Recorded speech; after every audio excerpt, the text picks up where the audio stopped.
is. Let's see if we can get Master of the Dead online. Master of the Dead, are you there? Hey PS. Hey, how you doing? Pretty good, pretty good. You looking forward to 3 hours and then another 2 hours marathon streaming today? Yeah, that's gonna be fun. We'll see. For the guys who don't know what the hell I'm talking about, there is supposed to be another stream after WGL to go through, what's it called? Master of the Dead? Infinity Premier League? Infinity Premier League, yeah. Which is an automated league that was recently created by the Infinity clan, I guess, from Knight and WCT and Benjamin and those guys. And yeah, you just go to a forum thread. From as far as I know, you go to a forum thread. You type your name there that you want to join, and it automatically adds you to the league and then gives you games. Is this correct? Mm-hmm.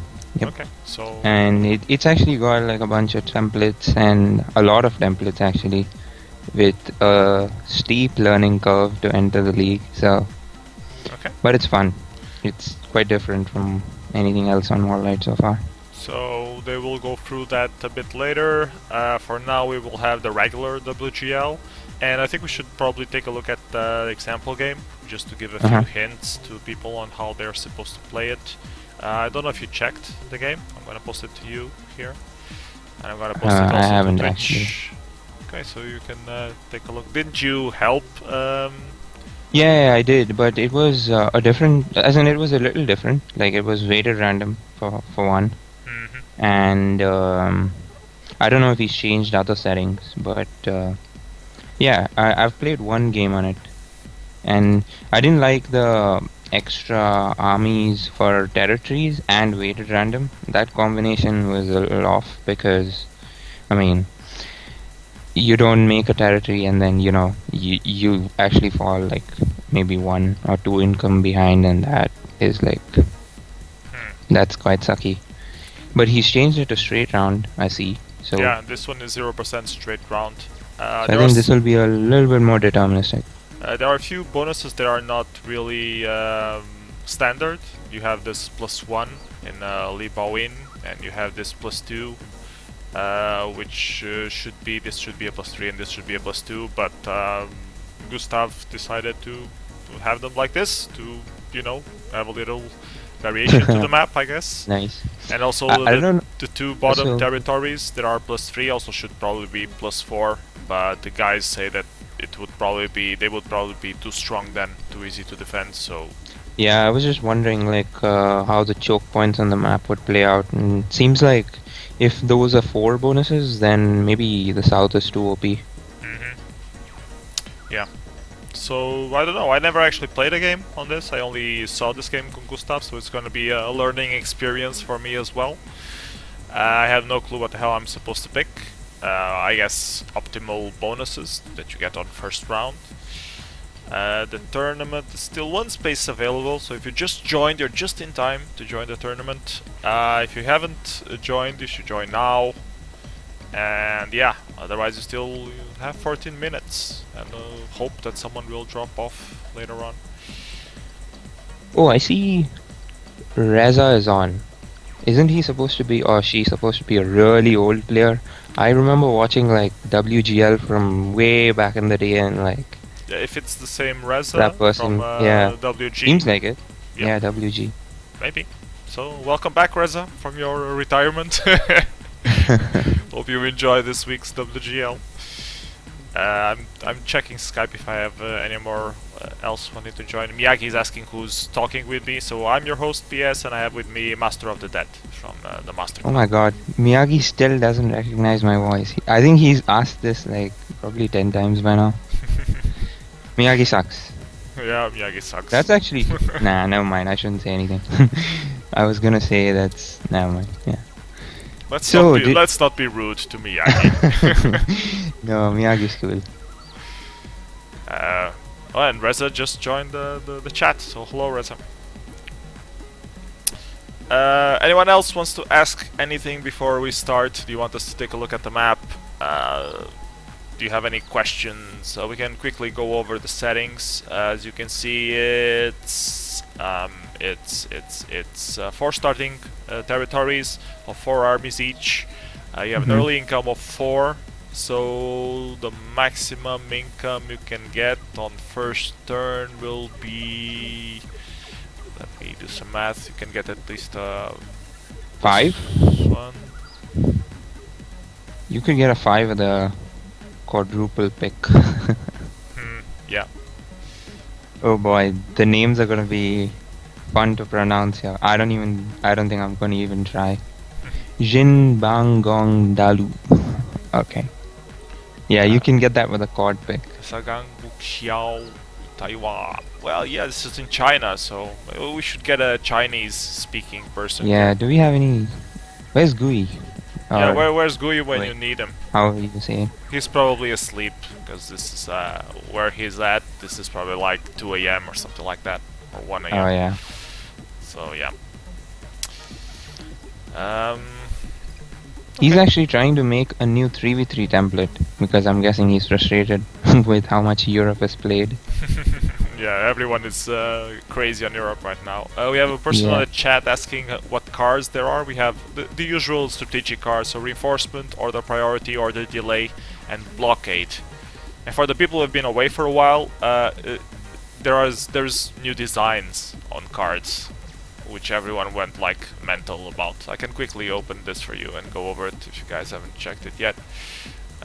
Where the hell is the... I actually like the update which Fizzer did a lot in comparison to like the first version. Yeah, actually, I'm gonna open the second one because I can't find it in the first. Cause so Fizzer heard the comments from people that were saying that all cards look a sea of green and you can't figure out which is which. So he made this new version, which is still open for feedback, I guess, because it's not implemented on the site yet. So which has the border colors. For me, the most important change would be the color on the borders. That's what really helps me identify the cards right away. You see that the blockades are blue, and then you have a difference between both of them. Order priority and order delay are very used to the yellow and the brown. So yeah, that's the main change that I think it's welcome.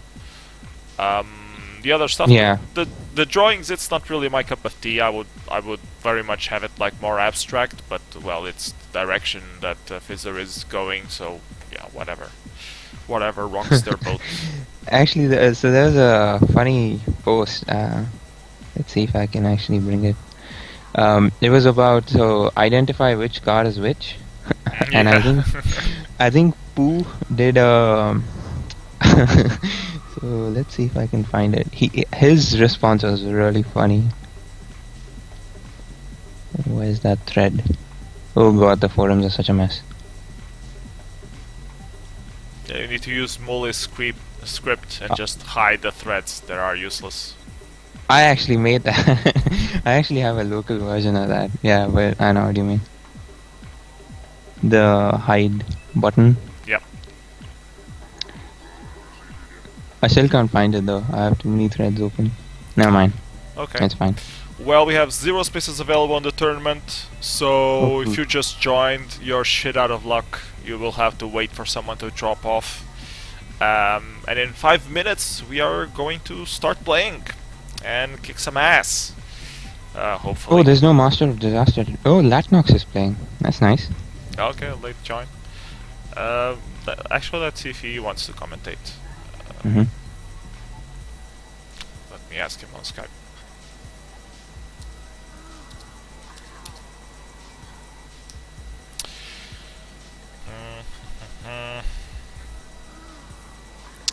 Hello, Omega X Cryptic. You arrived too late to join the tournament.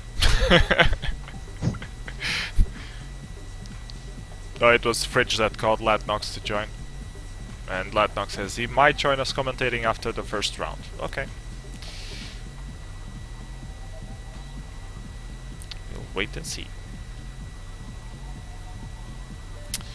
Okay, so I don't know, do you want to talk about anything before the tournament actually starts? We can actually go over the game which was linked. Oh yeah. Shall we go over picks on that game? Yeah. Yep. Okay, so let's take a look at Gustav's the second picks. And he picks 1 in Jingsu, then 2 in Kaigang, so I guess he wants to combo that +3. Then he picks up 1 Kuki and Savasing, so I guess he wants the +1 without deploying anything. Okay. Then he picks 5 in Luan Peng Luan Peng Peng. Which is I think you should try the bonus names. They're probably easier. I don't know. No, I don't think Shang Shidai it's easier than Luan Peng Peng, but okay. Okay, never mind. Let's just call it the pink 1 bonus. Yeah, the pink. That's what I did on the France map. I mean, like, I just couldn't pronounce. My friend's house. It's non-existent actually. Yeah. I don't know if picking all of these 1s is a viable strategy though, long term, because you get income on the first turn, but after that it's like, Yep. Let's take a look at Sorber's picks. What he went for? He went for 1 in Zaiklan, Zaolian, then 2 in Meituo. So I guess he wants to combo the 5, which is a bit weird because he doesn't have enough picks there. I think he's comboing the 3 maybe. Wait a second. Oh, okay. I was thinking that +3 was only 3 territories, but it's 4, so it's he's comboing the red +3. Okay. Yeah. That makes a little bit more sense. Then he went for 3rd pick in Beilong, Lukyaki and Kizegu, so he wants to combo Liafu as well. Why is he picking bonuses which are wastelands though? I mean, okay. I don't know. Interesting. To surprise your enemy, obviously. Okay. To be unexpecting. And then he picks some stuff in the south, which I guess is mostly to counter Shu Luoku, I guess. So yeah, I don't like any of these guys' picks. They're okay, but I don't know. Well, I think the blue and the yellow or green 3 bonuses in the center look pretty decent on this board. Other than that, everything else is like, Yeah, let's just see what they got and play this game through. So they got, well, Gustav got both his combos, and well, I guess so did Sorber. Everyone got everything, so no intel at all. But the problem with the +3, with the second combo of Sorber, is that he won't be able to finish the +3 in first turn. The blue +3, I mean. So yeah, but he'll take the red one and then complete the blue one on the second turn. And okay, let's just play this through and see what happens. I'm gonna play the game starting now, and we actually need to hurry because there's only 1 minute left till the tournament starts. Okay. So yeah, let's see what happens. Sorber expands into the +3, and Gustav will expand into the other +3.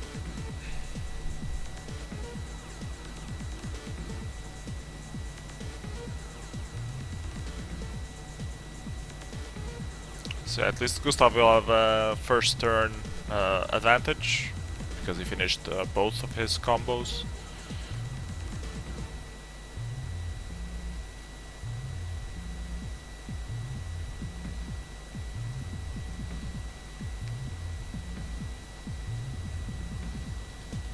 Sorber is already working on the +5.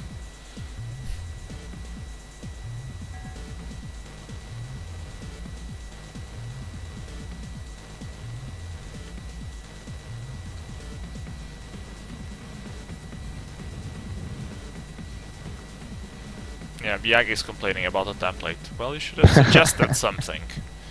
Oh, Everyone complains and then no one suggests anything for next week. So Gustav suggested this. It's not totally bad, it's playable. I think it could have some changes, but I mean, if it's playable, I don't know, I let's like it try actually. to play it. It's nice. It kind of reminds me of Medium Earth for some reason. I don't know why. In terms of the map, as in the bonuses, the way they're proportioned. I don't see any medium earth in this at all, sorry. Okay, that's good.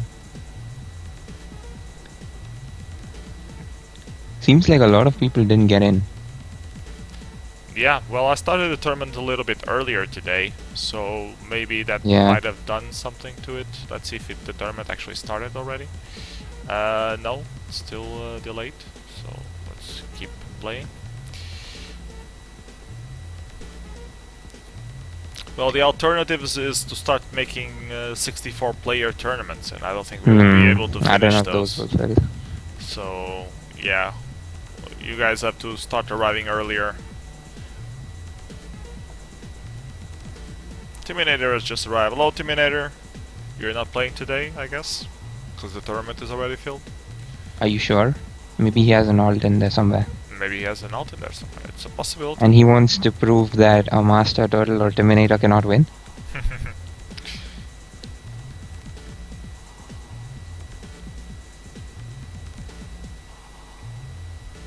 Yeah, Fridge is asking why it's the tournament increasing time when there's already everyone there. I don't know. It sometimes does that. And now they finally see each other on Shengwonggeng and Shuangpra, and Gustav 2 runs into a wall. Through a boat. Through a boat? Yeah, it's a boat connecting. So Gustav 2 is actually in a very bad position right now because he has income disadvantage on both. Wow, those choke points are super strong. Shengguo and Jiangsu. Let's see if Sorber actually attacks. And yes, he does, so he breaks the +3 from Gustav II. And that gives him a little bit of an advantage, even though he's still behind on income.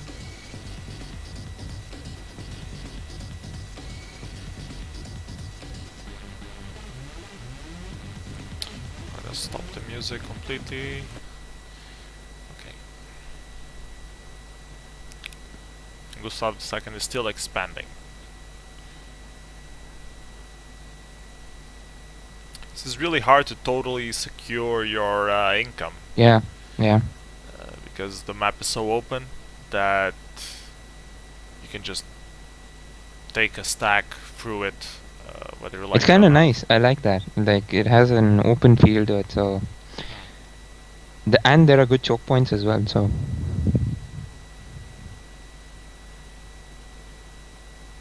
Yeah, Medium Earth actually has some choke points which you just cannot get around, but over here it seems like you can navigate the map. This reminds me more of Rise of the Rome than Medium Earth. I don't know where the hell you get Medium Earth out of this. No, I meant like in terms of weirdly proportioned bonuses. Like when I think of Medium Earth, I think about like a map which is not standardized in terms of bonus values, so everything's not worth the same. So you actually have a decision to make what you want, what is more valuable in terms of combos and all of that. Whereas something like, I don't know, let's see, like the one which we played last week. No, actually, even that was the Ninja Nick map. Do you remember? A while back we did that. Oh yeah. Yeah, I didn't like that at all because it was like everything's the same. Every bonus was like exactly the same. You're a hard person to please. I know. Let's see if the tournament has started. Yes, it has. So I guess we will take a look at the brackets. Oh, I'm up against the Teddy. And Latnox, I'll meet Latnox on second round if I pass my first round. We have a couple Masters versus Turtles. Oh, Master versus Master. And taking a look at the right side bracket. Yep, plenty more Masters. You're facing Neki Quint this turn, apparently. Yeah, cool. And if you win and Master Miyagi wins, you will face Master Miyagi the next round. So I will just go play my game and see if I'm not already running out of bank time. And actually, I almost am. Like super small. Okay. So the Thaddy, if you're watching the stream, could you not watch the stream? Just so you wouldn't cheat and all that. That would be nice of you. And I have to pick real quick before I run out of bank time. And what the hell am I gonna pick? I should go for the +3 combos. There is one here, and there is another one here.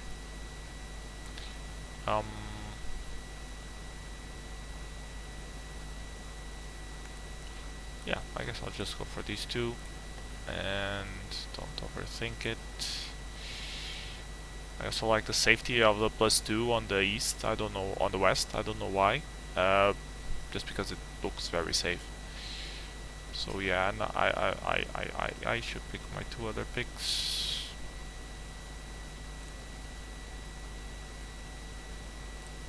Okay, done. Let's not waste any more bank time. Okay, I see him here on Beisu. That's fine.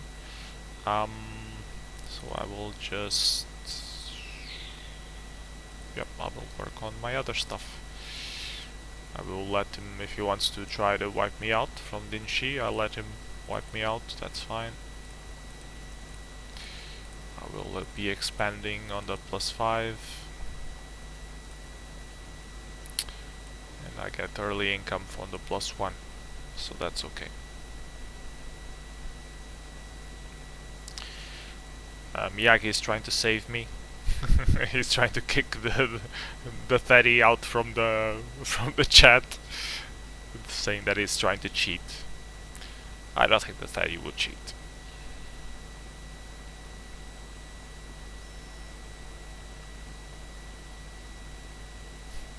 And while I wait for the Teddy to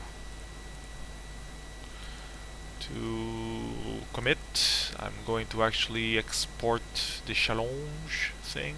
And actually Fizzer did with the recent update, he changed the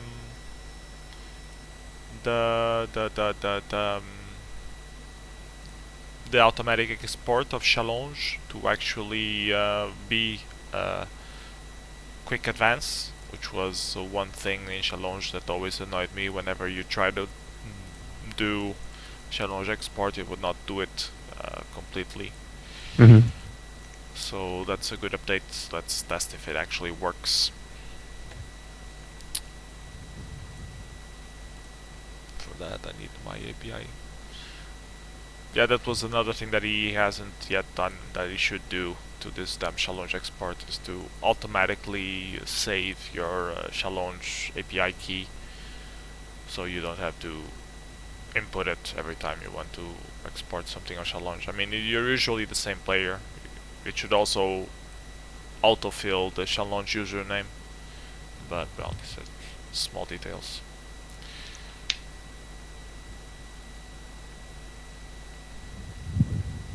Okay, the export on challenge seems to have worked. Start the tournament. Yeah, and the quick advance worked, so that's great. Let's see if the Teddy already played meanwhile. Seems like it has. And apparently he's going for the wipeout in Zaleku. Oh, he's not attacking. Let's see. Oh yeah, he attacked. He wiped me out. He's a badass motherfucker. But he probably doesn't know that I'm in Zhangxia. Or if he does, that's okay.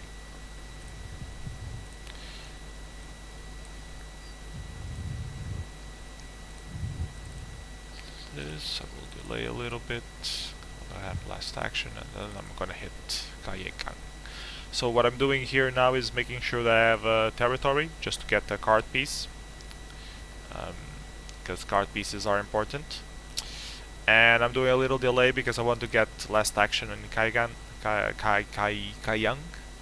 So I'm hoping that Teddy will think that he has Xyleku cleared up, or he's going to attack but like with 8, and then I will have more in Shangxia, so I will bring his stack down.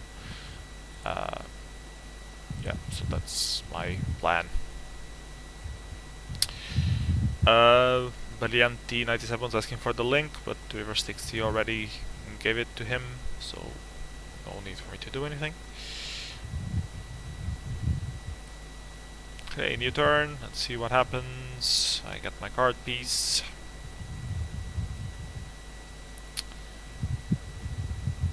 And I get position. Will he hit me?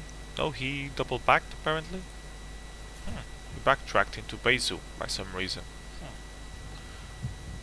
Well, is this actually a combo? If it was a combo, why would he backtrack? It's very strange. Where could he have gone? Well, yeah, this is a combo, but why would he backtrack into Beijo if he wanted to finish the combo now? That doesn't make much sense. Maybe he just wanted delay moves? That could have been it. Anyway, let's see if I have enough income to finish this completely. Oh, of course I don't. So I guess I will play cautiously.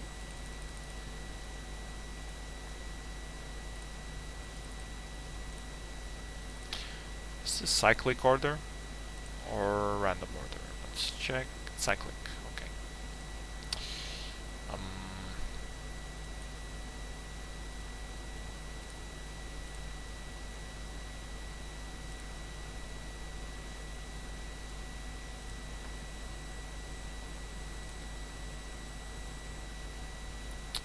I should probably not attack, because if he deploys everything here and moves the leftovers from there as well on first action, I might actually run into a wall. So maybe I should just stay put. Yeah, that's what I'm gonna do. See what happens. Yeah, he deploys. And he would have had first action, so I would have run into a wall, so that was smart of me, or lucky of me that I didn't go for it. Okay, now I will finish my +5. And I will just keep on sitting.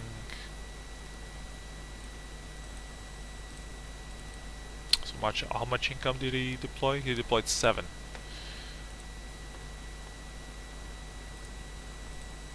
Any cards? I have a blockade card. Do I care about blockade? No, I don't. So now I have first action, and I will not be able to use it for anything. Actually, I can use it to lower the stack a bit. I can attack with 1. Oh no, turn already. Turn already went through.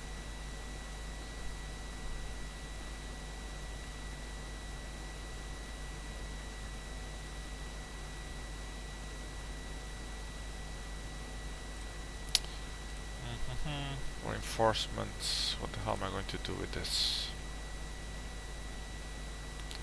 I can keep expanding. Where? The +4. It's likely that he might be on the +2 on the south.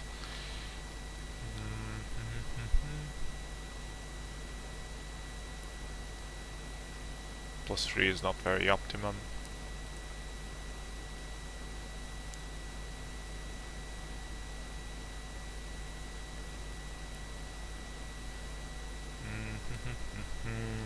Decisions. Well, I know I don't have first action.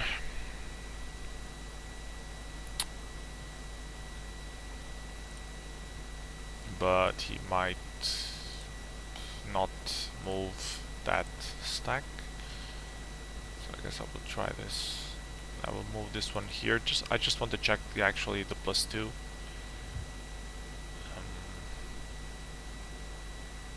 Not sure if it's the smarter decision to check through Changishat instead of Wongdong. Yeah, the other one through the north is better because I can flank it to Zhuangtiangxi if I need to. So I will do this. Okay, let's see. Does he let me hit him? Yes, he does. That's great. Now I wipe him out, and now I would even have first turn, so I can even wipe him out from there as well. So that's great. Put 4 here, put 5 here.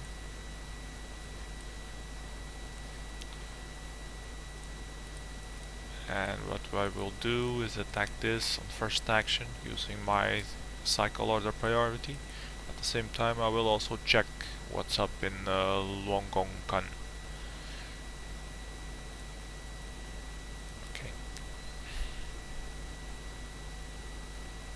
So I'm thinking he might be in Jiangxinu.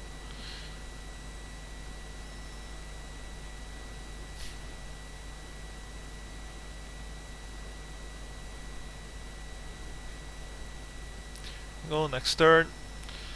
Let's take a look. Yeah, he deploys there, but I will have first action. So bye bye. Bye bye the 30. And I finish. And he is not on the +2. I finish my +3. So, where the hell could he be? More up in the north, I guess. Guess I can work in this +4. Oh, he surrenders. Okay, that was easy. He was on the +5 down in the south. But yeah, I had income advantage at this point. Okay, so thank you for playing the 30. I guess you can turn back the stream now. And I don't have a new game yet, so I will go through the brackets, I guess, and give some predictions. I won against the 30. So, predictions for the first round. We will have Omniscient against Latnox, and I think Latnox will probably win that one. He's more experienced. Master Bjarke versus Buns, that will be an interesting match, but I think Buns is better than Master Bjarke, so he might win. Danto97 versus Rudolph. I don't know. I don't know any of them, so I really don't know. Yeah, Naki Quinn is congratulating me on the chat. Thank you, Naki Quinn. Good game, the 30. Then we have Gustav II against Orkanton, so this will be an interesting game. Gustav II made the template, so we should know how to explore it, exploit it better. But Orkanton is a pretty decent player, so that will be a challenging game. What else? We have the Fridge against Clement Attlee. I think the Fridge should win, even though he hasn't been playing for a long while, but he's still a good player. Jefferspin against Master JZ. This should also be interesting. I think JZ might win, but yeah, it will be close for sure. The Italian is asking how harsh I was against him during the match. I wasn't that bad. I could have insulted you more for picking. You did a few mistakes there, especially early on. You will have to check the video later on. And Jefferson is saying that I'm stupid, assuming that Jay-Z is going to win over him. Going over predictions for the last position of this bracket, we have Ipex against Andy903, and I think Andy903 should win. Then we have Reza against Rob. Well, Reza used to play pretty good, but I think it's just recently came back, so it might not be a 100% yet, so I'm putting my money on Rob. Let's see how it goes. Real-Time Circus versus Glamorous. I think probably Glamorous will win. Sultan Kuzmitov against Orthros Echo 5. I'll put my money on Sultan. Then Timon against Green Turtle. I guess Timon should win that one. Then we have Master Miyagi against Dunamis. I would go for Miyagi. Naki Quinn against Master of the Dead. This should be a hard match, so that's probably why Master of the Dead is so silent right now. It's completely being focused on the game. Master of the Dead should have an advantage, but let's see if he manages to win or not. Then we have Cryptic against Motoki. So Cryptic managed to join the tournament after all, so that was lucky. And Darkwing against Onoma94. I think Darkwing is more experienced, so he should probably win. Yeah, we should definitely go over Master of the Dead versus Nike Quint once it's done. So yeah, let's see if I have a new game already. Nope, yet just Teddy, probably saying GG. Asking me not to bash him too hard. Okay, so I'm just waiting to see if I'm going to play Omniscient or Latnox.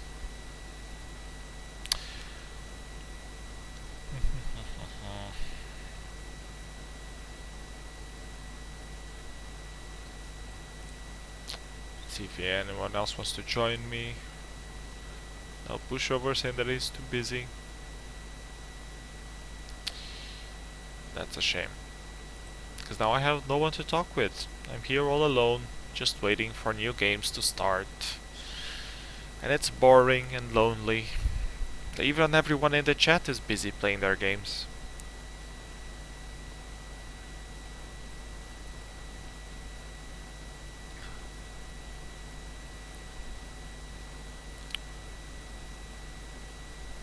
Yeah, Jefferson is suggesting that I poke the rabbit. Oh, the rabbit is fine. He's down there. I shall not poke him. Oh, he's in the move. Oh, he saw me. Look. Drinking water. The busy life. Fridge wants me to go over his game. I guess I can go over his game. Can you post a link on the Twitch chat? That would be useful. So I wouldn't have to look it up.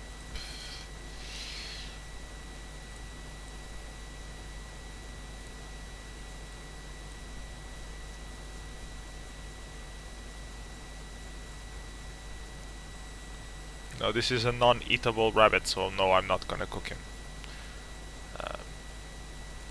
People breed them for company, not for the pot. So let's go over the game of Fridge versus oh no, this is wrong game. Because I didn't copy the link from Fridge.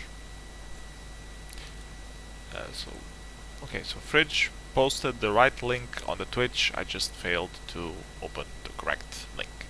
So picks for Clement Attlee.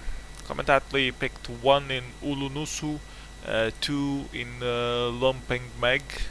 I don't understand why he picked 1 in the +3 that it was not comboable. But well, okay, whatever. Then 3 in Jiangsu and 4. So he's not trying any combos on first turn. So that's probably not a good omen. But well, let's see how you bail. And Fridge's picks. Fridge goes for 1 in Lucky and 2 in Ryukatu. I'm thinking he's going for the +4, not the +2, right? Because the +2 is not optimum. But at least guys on the chat, they're talking about how rabbit tastes like rabbit. Yeah, it's true, it tastes like rabbit. But not my rabbit. At least saying that all rabbits are eatable. Yeah, they are eatable. The same way that all birds are eatable, yet you don't really eat all the birds. You only eat the ones that have more tasty meat in them. So, yeah. Anyways, picks for Fridge. Picks 1, 2, where we already said, then he puts a 3 on the +2 on the south. I guess that's okay, you have a +2 on the second turn. Then he picks a 4 in the same place that Clement Attlee picked his first pick, which is silly in my opinion, but I guess he wants for a +3 combo in turn 3 or something. Then he goes for Tangxing, which looks a bit better. And he goes for Fjordus, I guess for a combo with a +4, even though if he doesn't get a +4 he will be a bit far away. And then he picks a 7 in Sangxiong and an 8 in the +5 down here in the south. This +5 looks pretty good actually. The 30 also went for it on the previous game, and it looks very safe because there's this +3 that's totally non-optimal. And the only way you can really be threatening it is going for the +2. So if you get 1, 2 on these two, you're actually you have a pretty safe income.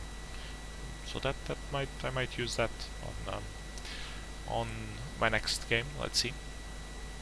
Checking picks. Yeah, Fridge misses that pick in Ulunusu, and now he's ended up with a pick in Fjordus, which I don't know what the hell he's going to do with it. But let's see. Let's just play this through. I'm gonna play the game starting now. I'm gonna quickly check if I have new game. I don't. Okay, so keep watching this.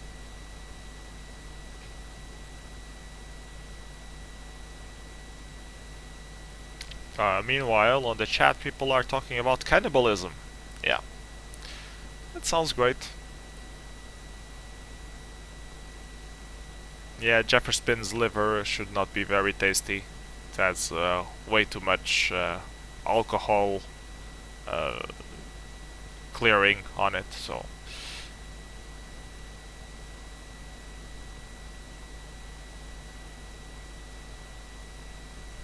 Fridge actually goes for the +2, which is not very optimum, but well, okay.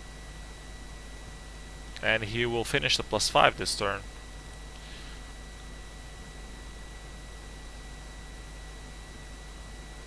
Actually, the pick from Ling Xiao helps with the +5. I hadn't noticed that. So yeah, that's good.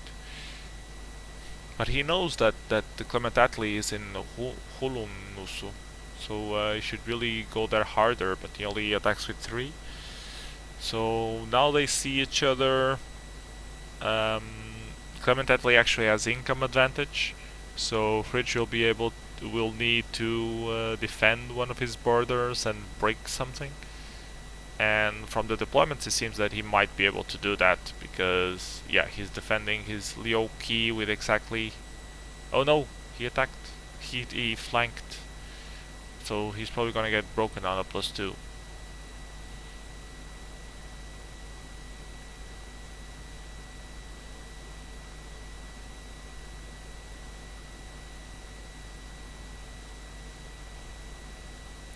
Well, at least he manages to break the +3, so now he has income advantage. Clement Attlee made a little mistake here. He didn't try to break anything from the Fridge. He didn't try to break Liu Qi, and he only flanked in Bush Sheng. So if you're flanking, you should probably be hitting hard the other position. So I think that was a little bit of a mistake.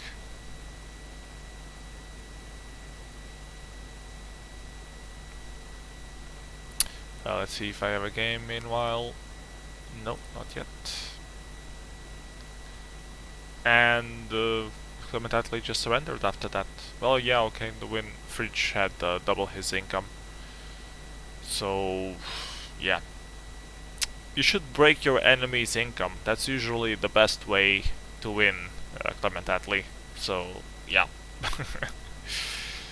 Let's put it up on challenge.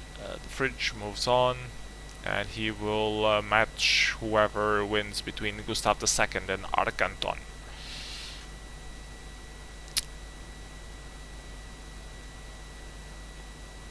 Yeah, Jefferson is giving other special advice. He's saying that you shouldn't break your enemy's income, you should let them grow. That's how you actually win the games. So take it from Jefferson, he knows better. And Brillianti97 is saying that they will alert me when the game starts. Yeah, sure. I noticed how that happened on previous WGLs. So, no.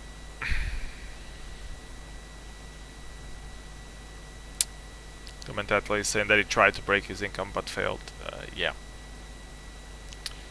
I think what you should have tried to do was actually break Liu Qi, or break the +5, but the +5 would be expectable.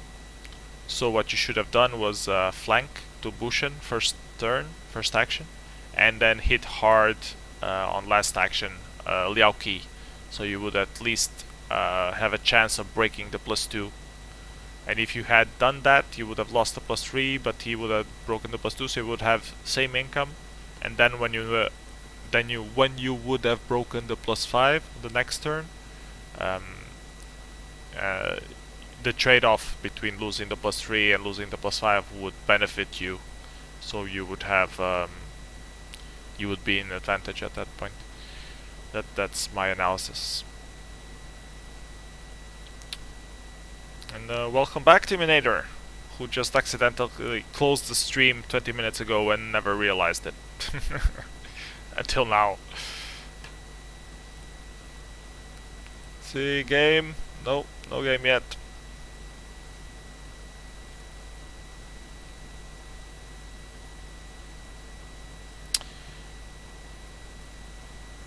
Yeah, people are suggesting games to play. I don't know if I should be going over them.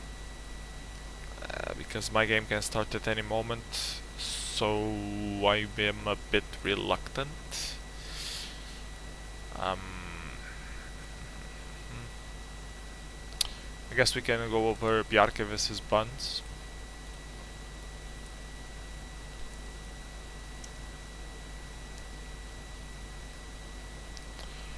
Let's see. A quick take a look at picks. Bjarke likes the south side apparently. He goes for 1 in Yonki, so first turn +2. Then he goes for a combo. Oh, okay, on the +3 without deploying anything. So that way you can get a +5 on first turn. So that's not so bad. Then he deploys everything else around the +5 on the, or actually the +3 to actually either get it or counter it somehow. If he gets countered somewhere else. Okay, those are not bad picks. Let's see, Master Bjarke. Master Bjarke has also one in Young Shui, so both sync. But then he went for the +3. Huh? And then the +4? What the hell is he doing on the +4? Or maybe he's trying to counter Oliafu? Okay, this third pick doesn't really make much sense. Okay. And he went for 4 and 5. This one makes more sense. He's trying to get this +3. And then he has a pick on the +6, which doesn't make much sense. Unless I guess he's trying to go for Yangshu Xiang. And then the rest is counter or combo to Shualoko. Well, this will be interesting. See what they got. And Master Bjarke actually gets first pick, so he will have income advantage at least on the beginning. See if I have a new game. Nope, not yet. Okay, let's just play this out to see what happens. I'm gonna play the game starting now. Though there's no one else to commentate with me, so I don't know why the hell I actually counted it.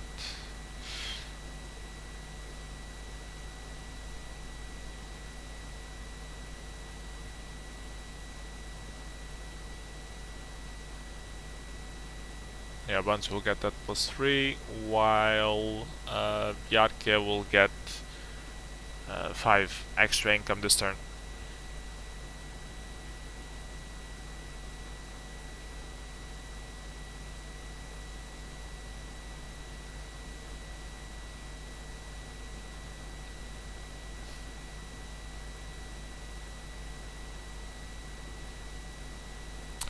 Turn 2.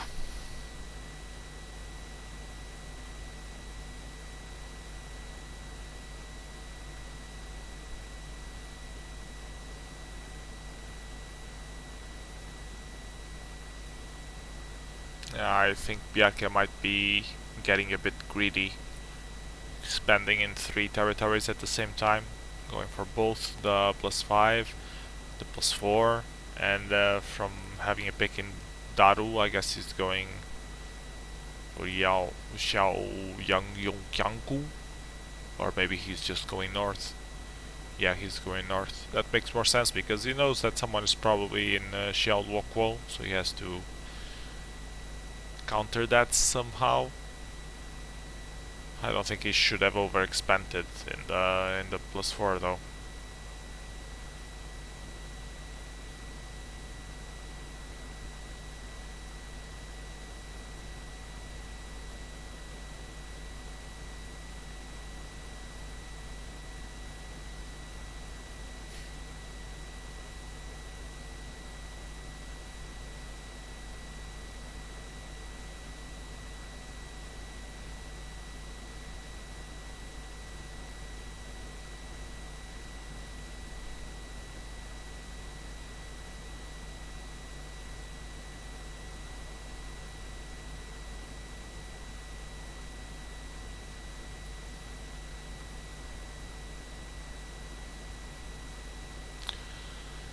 Well, not much happening, they're just expanding. Master Byaki has a little advantage.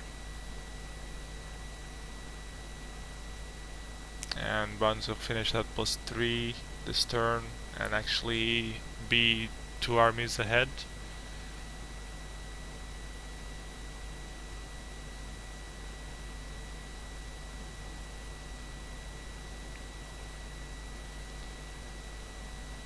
So now Master Byaki will probably try to finish the +4. And hold the +5, which will be a bit risky, because the Buns could have tried to flank him and would destroy the +4. Does Bjarke hit the right door? Buns is also doing a lot of delay moves. Yes, Bjarke hits the right door. But I think Buns will break him back, or might actually attack. Luke says no. He breaks the +5. So now they have the same income. But I think positionally Buns has an advantage.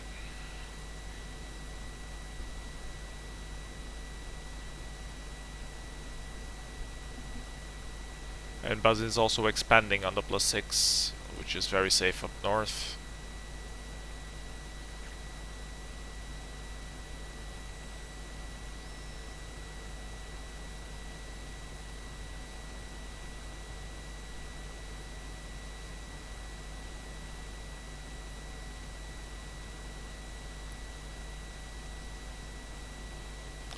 Master Bjarke manages to hit the stack of Buns, so Buns has a smaller stack. Let's see if he can claim back the +3 or not.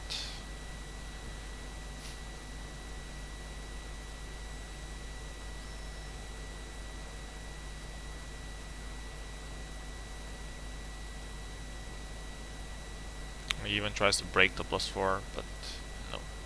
Master Bjarke will have none of that. Buns does get the +3 back, so now he has the income advantage.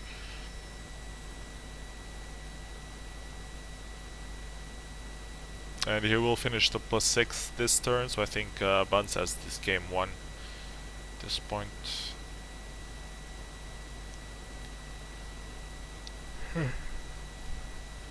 Unless Master Bjarke can somehow both get the +5 and break the +3 this turn, which seems a little bit unlikely.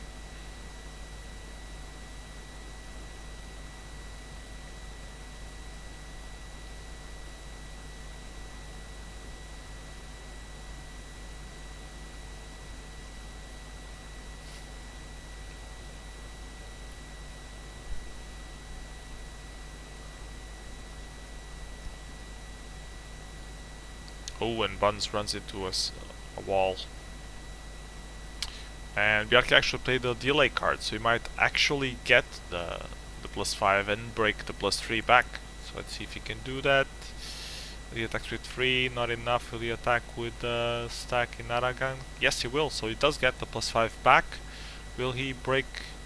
And he breaks the +3. So yeah, exactly what he needed to do to stay in the game. Even though Buns with that +6 still has income advantage.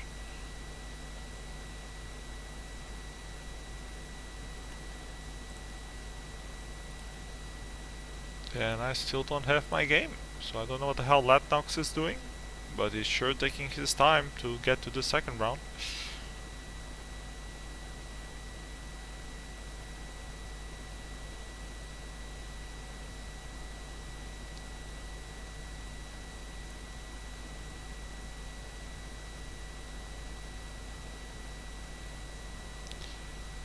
So now they have the same income, but I think Buns will break the +5 this turn, giving him a little bit of an advantage again. And Master Bjarke now also threatens Sheng Shun Ya through the boat connection here.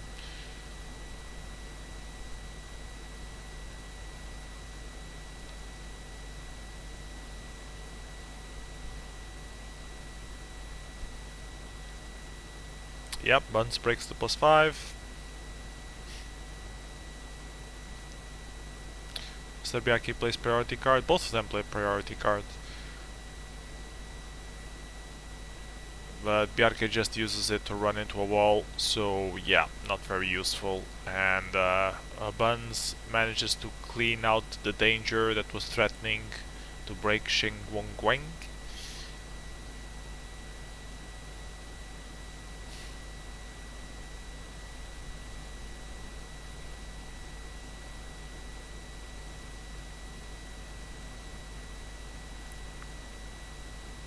Buns gains some terrain by claiming back Jing, so he's not threatened on the +3 at all anymore.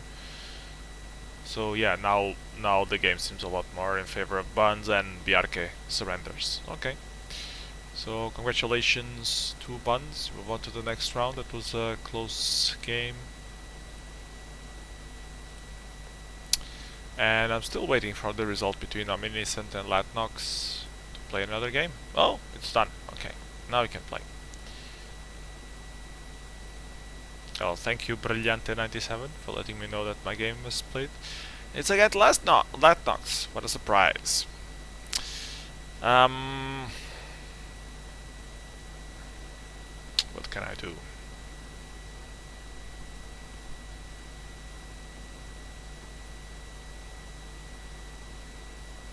I can get a +4 combo first turn. I can get a +2 without deploying anything. I can get another +2 without deploying anything. But positionally, that wouldn't be very nice.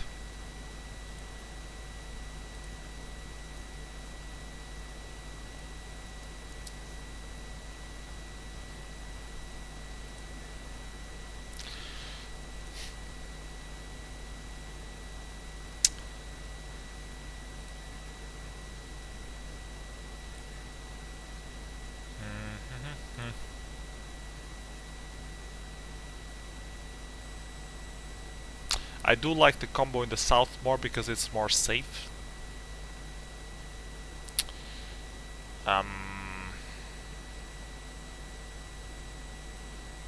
If I get 1, 2, 3, 4, I will be very non-present in the center, which is a very good source of income.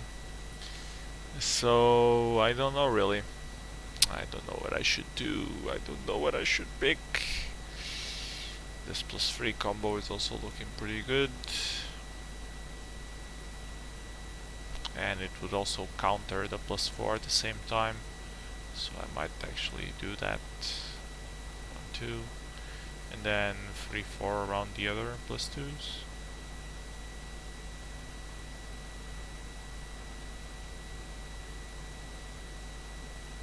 I like the south ones better.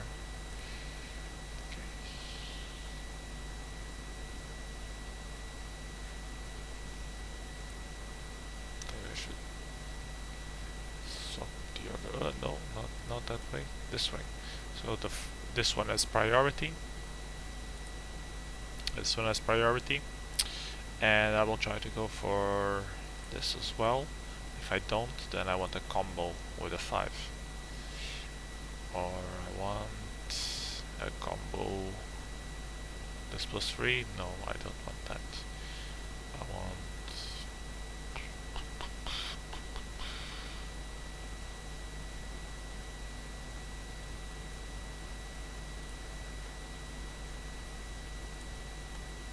More income. That's what I want.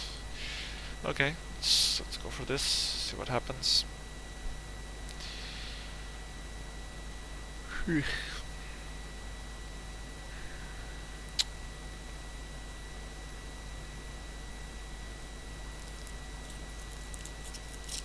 Jefferson is just discovering real time on the chat that he's married, and no one ever told him, saying that his girlfriend will probably be disappointed or not happy. And Miyagi is saying that I should just surrender with these picks. Well, okay.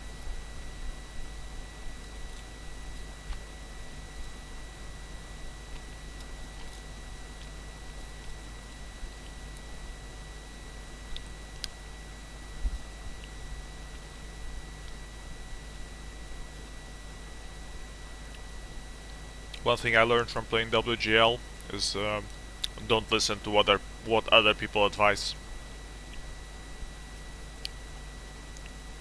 I'm eating chocolates after all. Christmas chocolate with silverware.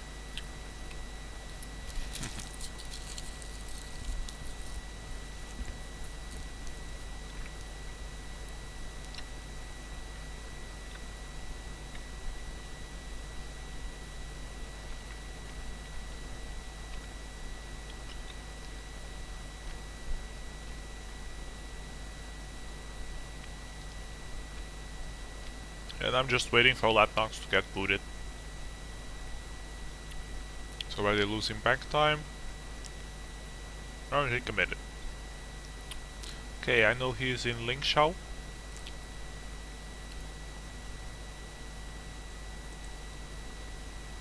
That's all I know. And I know he didn't go for the +4. So where else could he be? So in Lingshao. He's probably in Mengzangiv, whatever it's called. Because this is also first turn bonus combo. And he might have the other one in Xiongxinu. Yeah, so that's what I'm going to assume at this point.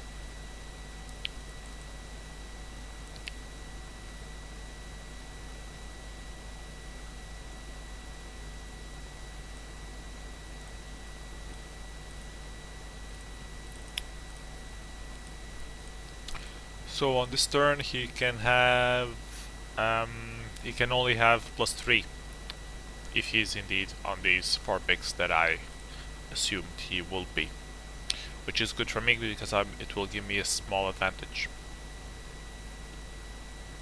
And then depending if he shows up on the +2 in the south or not, we'll see what happens. Oh, she shows up in Qingxi. That's still fine because I just have one border to defend, so that's defendable. So if he has one pick here, then that means he has 1, 2 here, and the other one is there. So that's good. So that means his maximum income right now is 8. Same as me. No, not 8, 7, because you start with 4, not 5. So, what is he going to try to do? He's going to try to either wipe me out from Taikyu, or break Jingxung, or just flank a little bit. Yeah, so either he's going to try to clean me up from Taikyu, or he's going to try to break into Xingshu. And with 7 income, there's no way in hell he can get Taikyu.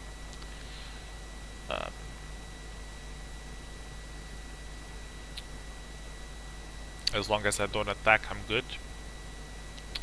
Do I have order priority or not? He moved first, so I know he had first order previous turn, so now I will have first order. So what can I do? What can I do?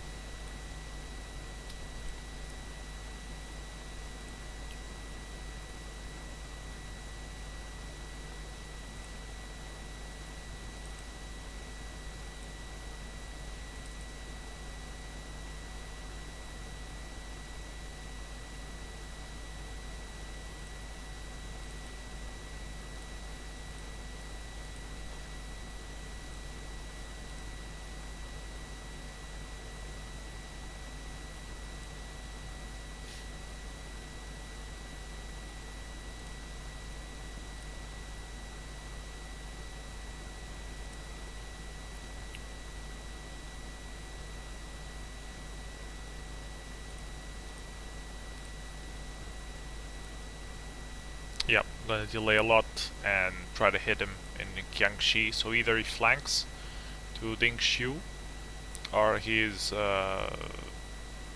likely to get eliminated from the north. I should also move this troop instead of going there. Should probably be going here, because there's a possibility that I won't need it in the north, but I will want it to threaten Zhengfu Estate. Change that a little bit. I wish I could delay more, but since I'm relying that he's going to try to hit me,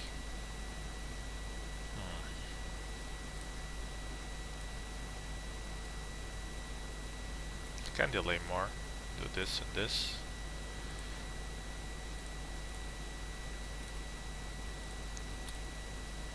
This can actually hit this one before this one does.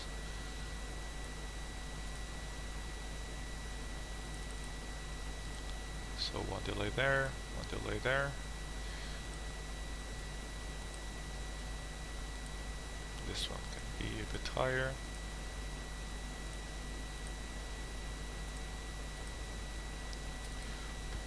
Okay, let's try this. See, where does he deploys everything in the south? Did I miscount? I thought there was no chance he could wipe me out from the south, but apparently there is. Fuck.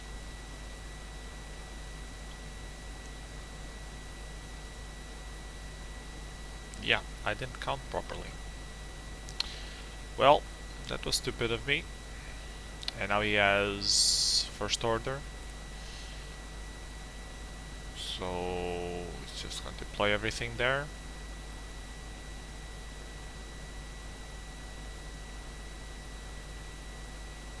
And I think he's going to go through the south. That's what I would do.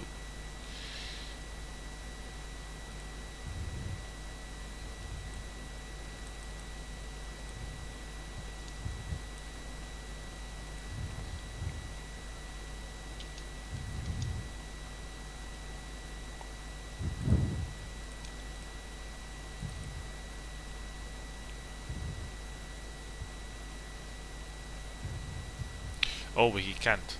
This one connects to that, not to Fujiwara.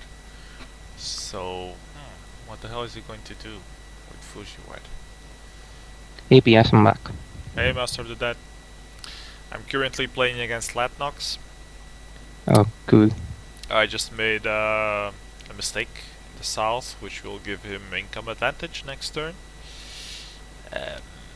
So I have to wipe him out from the north, and I don't have enough income to do that. Well, I do have enough income, but he will have first action. So I think he will probably run back into Guangxiangshu, and I will be screwed.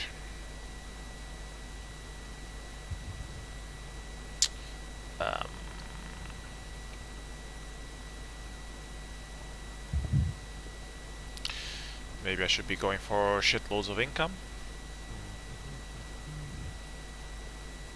1, 2.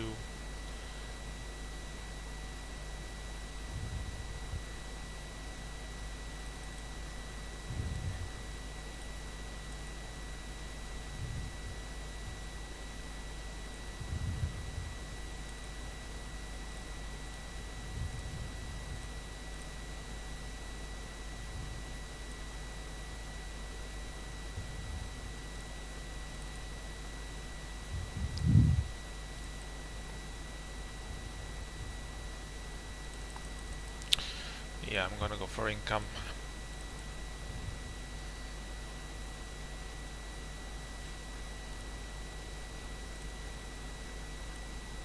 I'm hoping he's going to backtrack into Guangxi with his first action this turn, and then trying to go into Shengwonggeng next turn.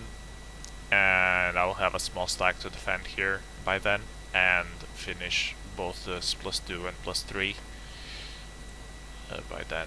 Let's see if that manages to work out or not.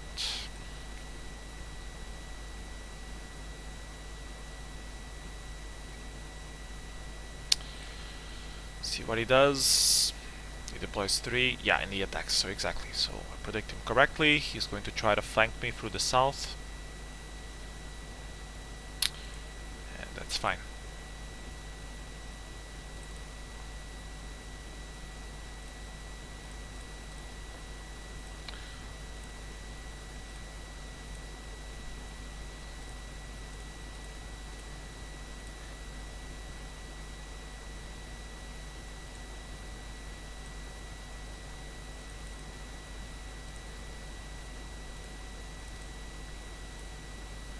So I could actually, I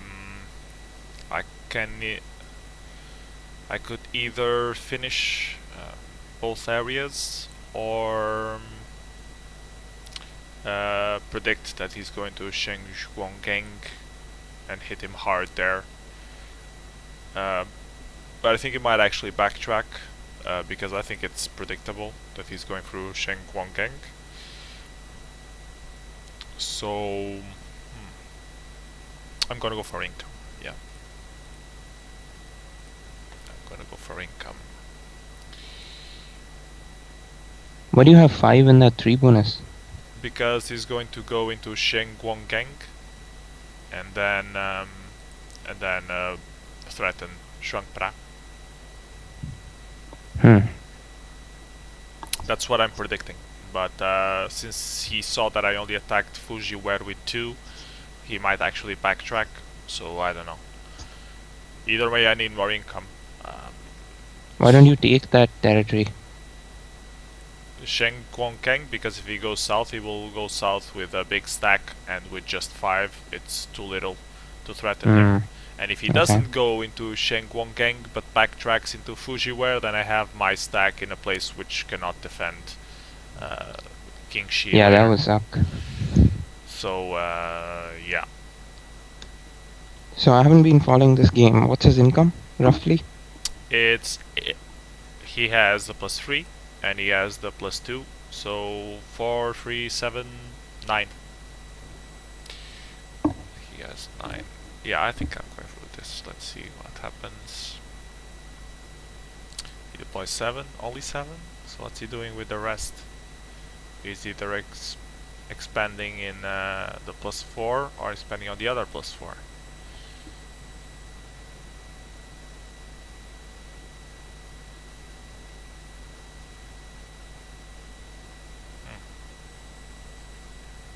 And he backtracks. Okay, that's good. Now I will surprise him with my heavy income.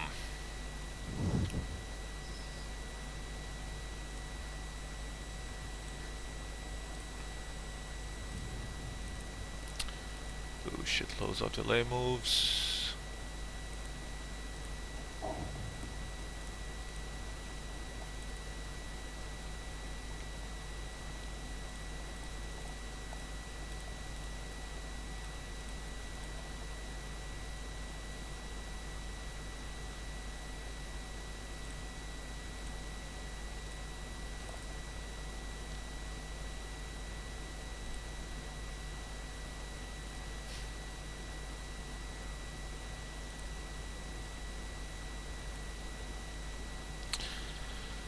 Let's see.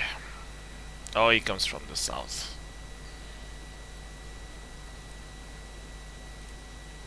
And he flanked me. Ah, god damn it. I have first action. I have first action this turn, so that's good.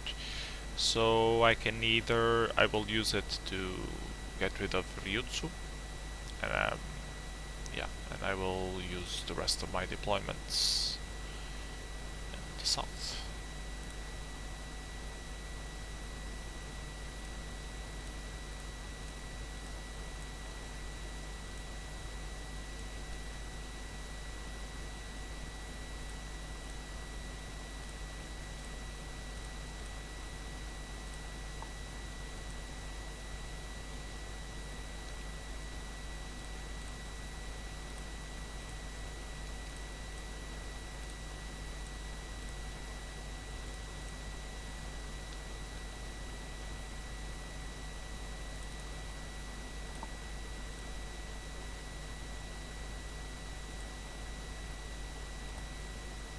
Actually, this probably shouldn't be transfer only, because if he's there with minimal, I want to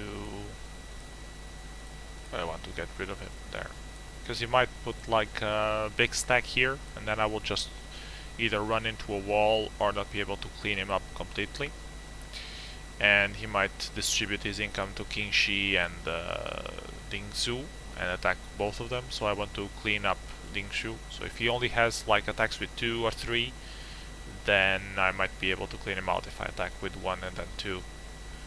So yeah, that's what I'm gonna do.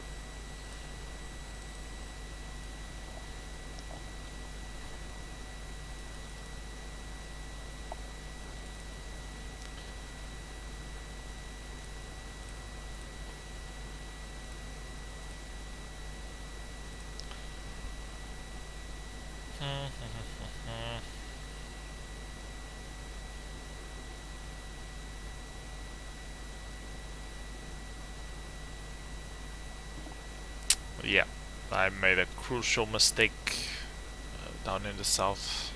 I assumed he didn't have enough income to wipe me out from Taikyu, and he had enough income. So I didn't defend properly against that. That's probably gonna cost me the game.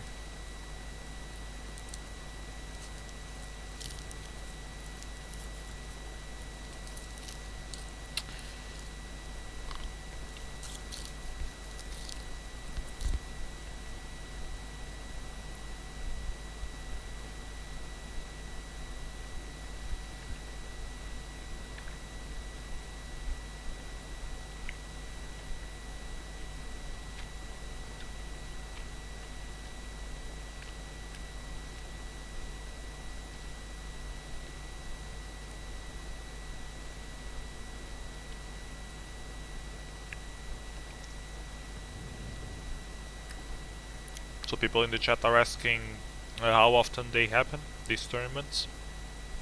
Well, we do WGL every week. So always Saturday around this hour. And yeah, the map depends. We try to change it every week. And we are open to suggestions on templates. So if you have any good idea for a map that we should play under strategic settings, just post us on the forum thread and we'll check it out. Okay, let's see what happens this turn. He deploys hard into the south and I run into a wall. Yeah, that was somehow predictable. Well, at least I will break the +4, I hope.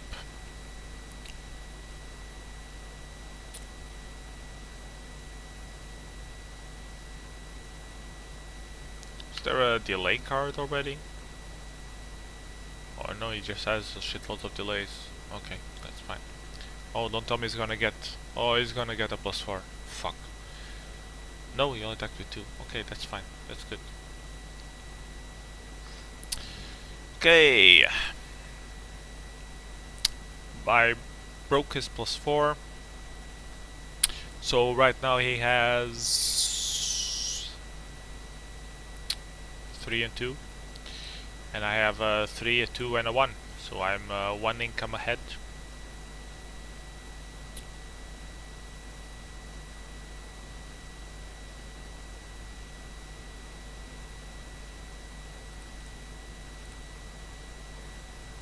How many delays did he have? More than me. Shitloads more than me. Was it like significantly more than you? Can you check the history again? Yeah, it was like 4 or 5 more than me, so yeah. Yeah, he had quite a few. At least 4, so there's no way I can make them without... Because I wasted a few of mine attacking instead of just transferring them around. Whoa, that's a lot of delays. Yeah.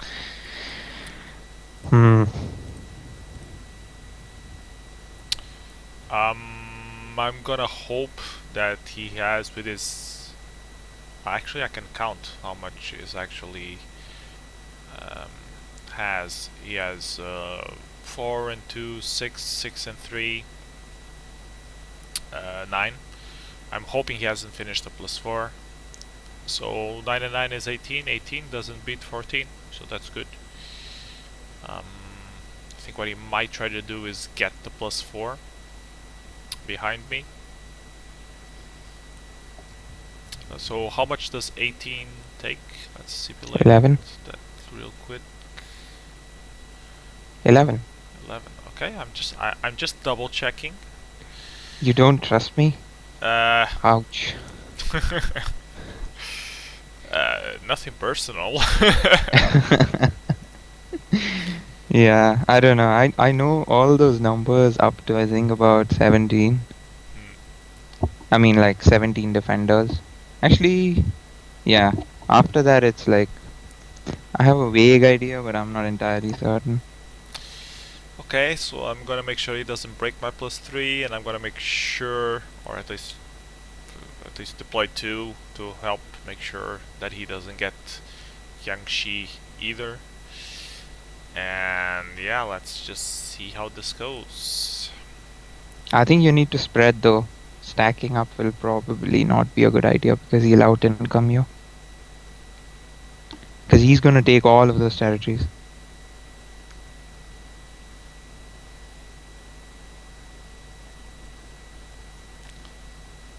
Attack with 3.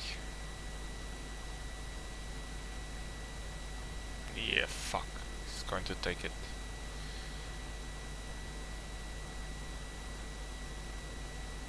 Oh.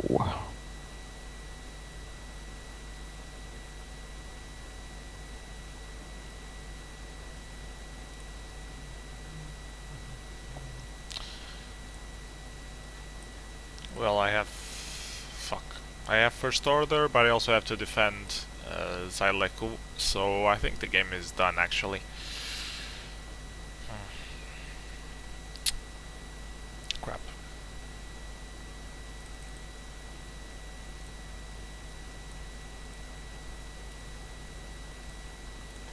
Okay, let's try order priority and break the +4 back.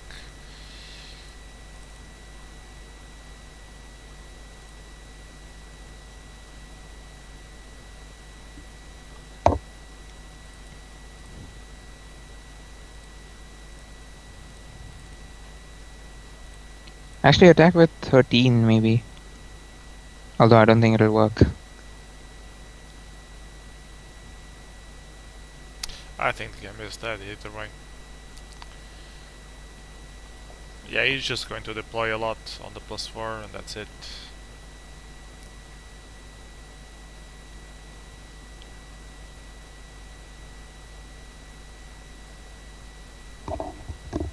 No, my main error was letting go of the +2 position that I had in the south. That was the game killer. When I lost that position, I needed to wipe him out from the north before he showed up in Bushen or Buchen or whatever it's called. And I never managed to do that, so yeah.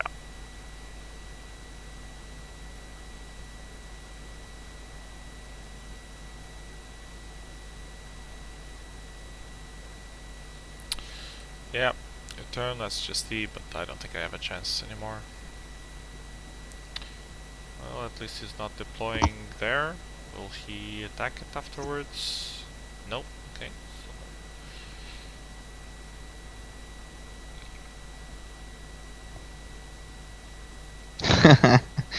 Nakikwin says, just give up, yes. Yeah. Well, Latnox has the +4 as well in the south now, so yeah. It's useless.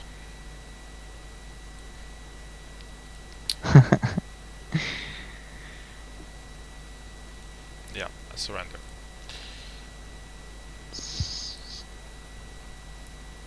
You have a 6 reinforcement card. Maybe you should do something about it.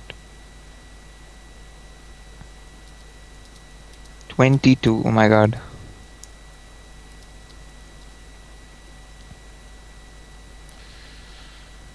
Well, I just wanted Latnox to feel better about coming back from his retirement, that's all. Yeah, Everyone just another believes Saturday. me in the stream, right? Being generous on yet another Saturday. Yeah, that's. I'm a generous person. I like to give, you know. So, what about your first game against Nakikwin? Was that? It was brilliant. It is was it- amazing. We is should it- watch that. Is it worth going over? Well, yeah, maybe. Okay, let's take a look at that then.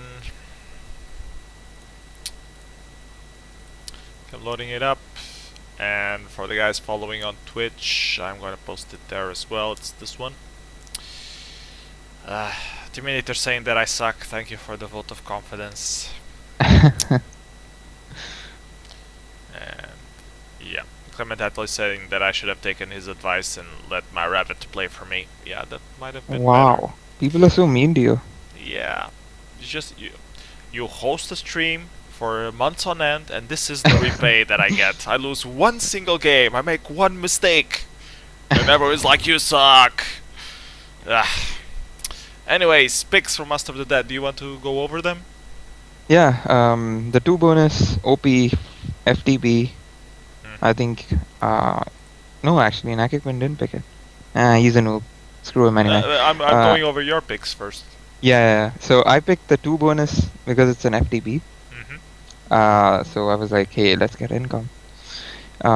Then I picked Ling Chao in the south because it can combo Dang Dai Bao Faun and also Shigao Cheng. Shigao Seng, yeah. Go on. So that was a good 2. And then you didn't assume that people would do the actual Nanduan bonus, the +2 itself? Where is that? You can combo it with the pick on the +5. Oh, yeah, but then I didn't really like that 5 pick. Because if I miss the 2, then I'm like totally out of the game, and that 2 can be used to combo other stuff, like Shigao Cheng. And I was actually thinking of completing Shigao Cheng with the 2 FTB on turn 2, because that was a possibility. Okay. Okay, yeah, that's possible. Yeah, let's see what Nakikman picks. You don't want to go over your 5, 6, 7? Oh yeah, sure. My 5 was the 3 in the north, and the 6 was the 1 bonus. I thought the 1 bonus could counter the 3 well. And the 7 was another combo with the 2 if possible, and the 8 was a counter to the 7. Okay. Let's take a look at Naki Quinn's picks then. I'm gonna change his color to, I don't know. Well, you can pick a color. Hot pink? You want hot? Okay, hot pink. I don't know. Naki Quinn screams hot pink at me for some reason. Okay, Naki Quinn is now hot pink. Let's take a look at his picks. He picks 1 in Jingsu, then 2 in Ryutsu. So I guess he's trying for the 4 bonus, yeah. Either for the 4 or the triple pick for the +3. And then he picks pick number 3 on your first pick in Zhuangwei Chengge.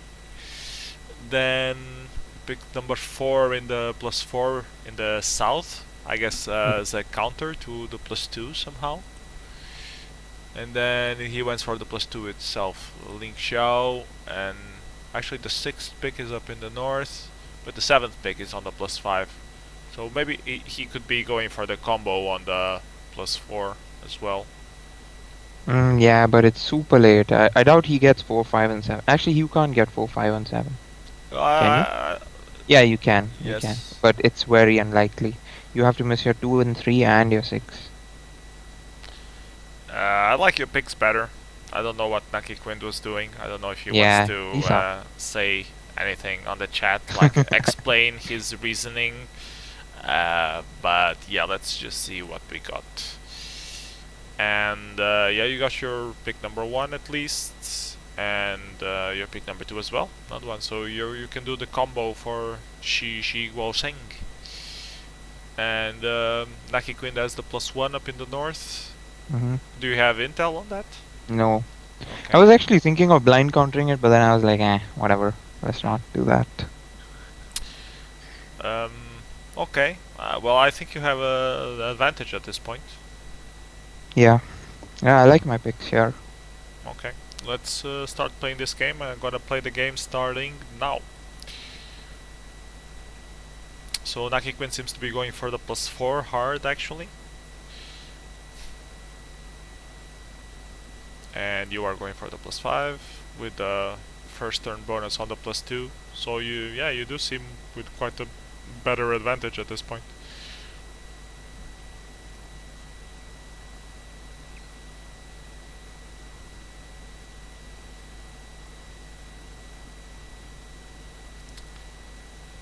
And did you move in the north at all? No. Yeah. I was like, let's wait and see, because I was going to take the 5 bonus next turn anyway. Yeah, so it's better if you have a bigger stack there. But then he showed in the 4 bonus in the south, and I actually missed the combo on Xiangxi altogether. So I actually thought he had Quanta Deran, and I thought he would counter the 5, so I'd go for the 5 on turn 2.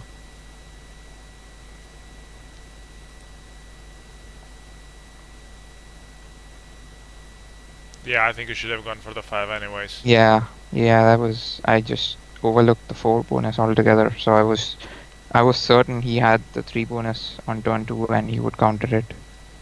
Ooh, and now he wiped you out from the north. Yeah. And you still have, and still aren't going to finish. Yeah, because I sent the 1 down to the 2 bonus to get a delay. So I couldn't take the 5 bonus on the next one. But he doesn't know that, so he probably thinks I have it. Which is nice, because he'll play the next one cautiously as a result.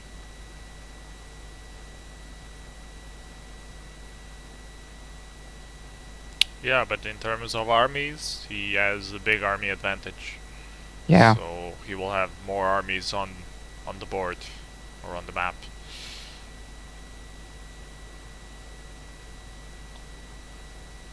No, and you deploy 3 on the +2 bonus and just sit there. Yeah, he could have That was taken the very 4 ballsy bonus. of you. He could have taken the 4 bonus and then cleaned me out, and that would have sucked. And I was like, actually 4 defenders are not so bad because they'll kill 3 attackers. So, I mean, relatively speaking, it's not that much of a loss. I mean, it's all about percentages, right? Yeah, you're screwed. This game is dead for you. Actually, You're it double wasn't. flanked. So I actually didn't know what the hell was going on based on his income, as in based on his deployments, because I was like, he has only the 3 and the 1 in the north, and he has the 4 bonus, but his deploys were like super high, and I was like, there's no other reinforcement card I can see. And I overlooked the extra army setting, so that totally threw me off because I thought he had like, I thought I just didn't count and I was lazy, and I thought he maybe had the 4 bonus as well. And that was just too bad. And now you broke your +5, so you're dead. I got the 3 back though, so I'm kinda alive. But he has an insane stack. You cleaned him up from the +4, so that's you might be able to finish it next turn. Mm-hmm.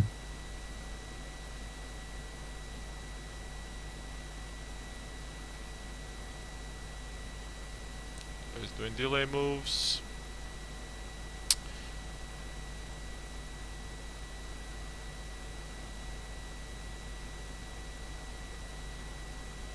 Why did you play 3 on the border of the +5? I mean, that's likely where he's going to send the highest stack. So there's no way you're going to... Well, he could also try to split that 17 and get all of the other armies. No, all of the other adjoining territories. You attack him. So now if he attacks everything with 2, he will finish the +5.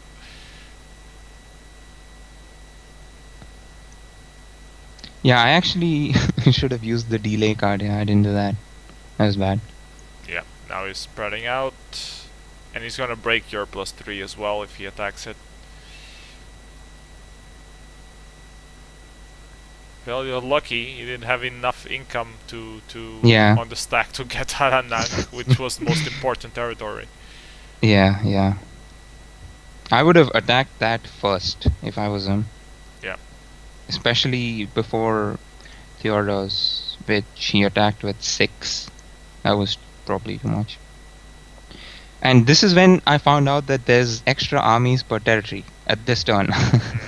And then I was like, okay, now the world makes sense again because I could place his income.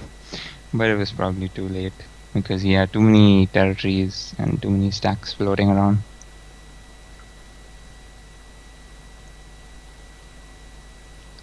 So yeah, after that it was just, he just wrecked me.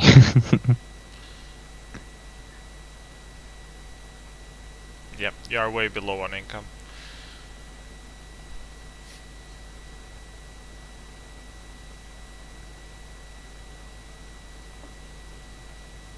Okay, should we just skip turn? Yeah, we can just skip through. Okay, turn 9.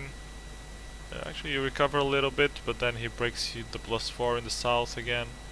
And yeah, you never recover. Then he just finishes the +5 and the +3, and he's 24 to 6, and yeah.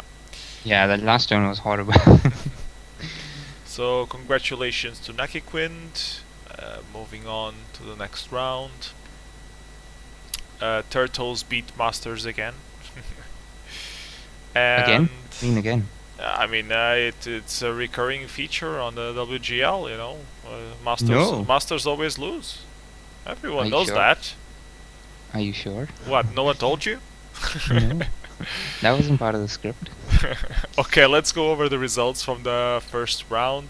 The ones that are missing. We have Danto versus Rodolph A. And where the hell is that? Danto. Danto won that. And we have Gustav II against Arkanton. Gustav won. Gustav won. So the knowledge of the template gave him advantage. Jefferspin versus Jay-Z. I'm not. Oh, Jefferspin won. Oh my god. How did that happen? I was predicting Jay-Z would win, and Jefferspin told me to fuck off. So to prove me wrong, he decided to win. Yeah, you just pissed him off. Otherwise, he was totally gonna lose. I set the Jefferspin on Jay-Z, so that's what happened.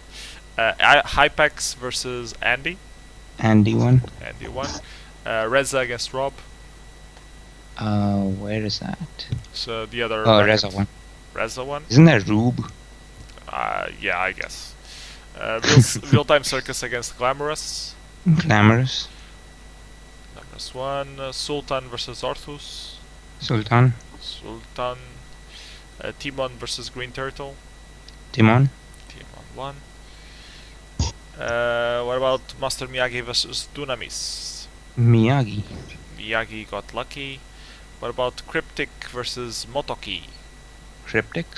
Cryptic won. And finally Darkwind against Onoma 94. Darkwing. Darkwing. So is there any game from the second round you would like to see? I would like to go over at least Gustav II against the Fridge. Okay. And actually, we can also see Sultan versus Timon. Yeah, Sultan versus Timon should also be. There's some good games actually. We should go through them quick. Yeah, and Jefferson versus Andy should also be interesting, just to see how drunk Jefferson is. So you didn't piss him off before that game, so I'm guessing he lost that one. Okay, let's go Gustav II versus the Fridge first. Okay, it's a short game, so we can do that quick.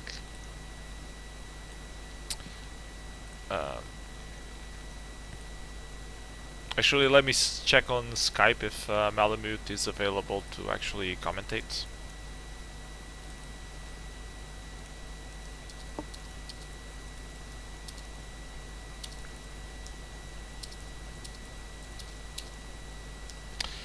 And we can take a look at picks while we wait. I guess picks from Gustav II first to give a little time for Malamute to respond. Can you go over them? Gustav's picks? Yeah, sure. So he has basically gone for the triple pick FTB on Shaanxi. By the looks of it, yep.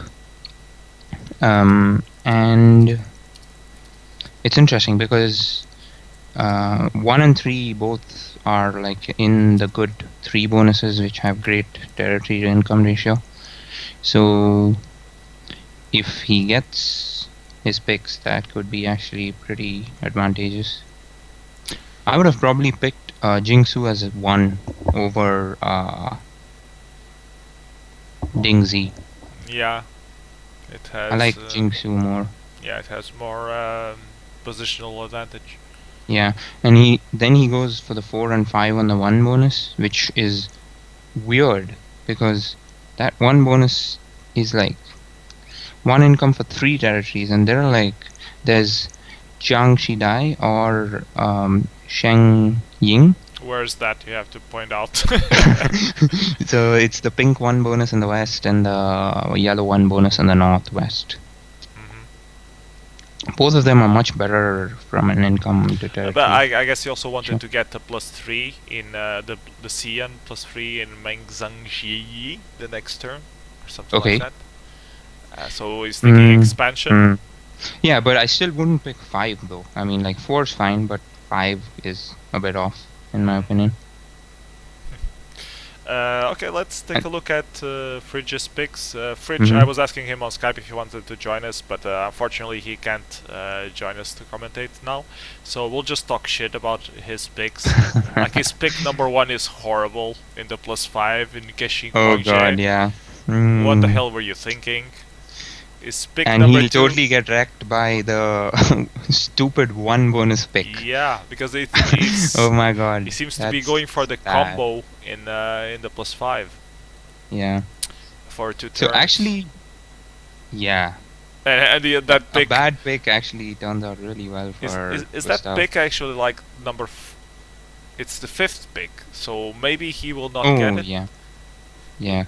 But then Gustav should take... Fridge is praying that Gustav doesn't get that pick. But he can take Kankia, right? What's Kankia? So in the 3 bonus, he would probably take Kankia on the first turn. And if Fridge shows himself, which I think he should, if he's going for the 5 bonus, then Gustav knows, and he also has a crazy FTB. I think he'll lose. Well, let's see if Gustav has any picks on that area or not.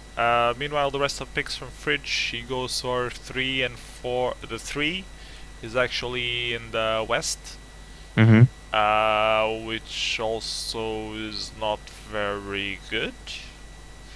I guess he can get Shua Luko in the second turn. Actually, I like his 3. It's he can do, yeah, like you said, that red 3 bonus. He can also, he's actually going for a combo on the yellow 4 beneath it with the 3 and the 5, because I mean it's a good guess that if you pick 4 that late, you're going to miss your 4th pick. Okay, then he has the 4th pick in Jingsu. Yeah. And then the 5th in Taikyu, like you said, to make the combo on the yellow. Then the 6th pick in Dingxiu. Actually, I can zoom this a little. Okay, yeah. I just increased the zoom, so now we can actually see the numbers, which is useful, they tell me. And then the 7th pick in the blue +3. And I don't like the 7th pick either, because this blue +3 is not very optimum. It should be 4, not 3. I think it was probably intended purely as a counter, which may not be the worst thing actually. I really like the way he's covered the southwest. I really like his 3, 5 and 7 honestly. It's just his 1 and 2 are so bad that he's probably going to get them, and because as a result he's going to miss out on the FTB in Jiangxi, and if Gustav gets an FTB, which is a 4 bonus, there's no way you can come back from that. Okay. Meanwhile, Latnox can join us for commentating. It's not really Malamute, but well, he's also Polish and he's friends with Malamute, so... And he'll say Poland for us, right? Yeah, I hope. I don't know. Maybe he can justify Malamute's crazy picks. Hey, Latnox. Hi. Fuckings for winning against me. You're welcome. So we were just going over the Fridge's picks, and he seems to be going for very big bonuses, which might be a little bit reckless on this map. Do you agree, or do you think his picks are good? Sorry, I didn't have a chance to take a look on his picks, but in general I think that you should have +3 as the first pick, especially if it's combo. Yeah, he went for a +5 instead. Yeah. Well, I guess that's the way to go, but I'm not so sure about it. I mean, it might work because your opponent won't expect this kind of no, but no one would expect the Spanish Inquisition. It won't work because Gustav has done something even more crazy, which is pick that 1 bonus, which is horrible, but it will actually, like, he picks the... He might not get it, though. Yeah, he might not get it, but yeah, no, it won't work. I think it's the case when you will meet your opponent. If you meet him when you finish your bonuses, that's good then for it's you. okay. But if you meet him when you are in the middle of finishing your bonuses, that's not good for you. Yeah, okay, he's going to meet him on turn 1, and he's going to not have an FTB to Gustav's FTB. You're so assuming that Gustav will get that pick. We don't know. Well, let's see. Actually, no, he doesn't get that pick, but he does get a pick in Meng Sheng V. So yeah, that's what I'm saying. He'll get that. Yeah. Was that like his 4th pick? Yeah. Oh, okay. So and he should take Kankia. If I were him, I would definitely take Kankia on first turn. Why would you do that? Because it's not very likely that someone is finishing the +5. Yeah, but why not scout around you, right? Because if you get the FTB, you actually want to see your opponent as fast as you can because you can totally dominate him.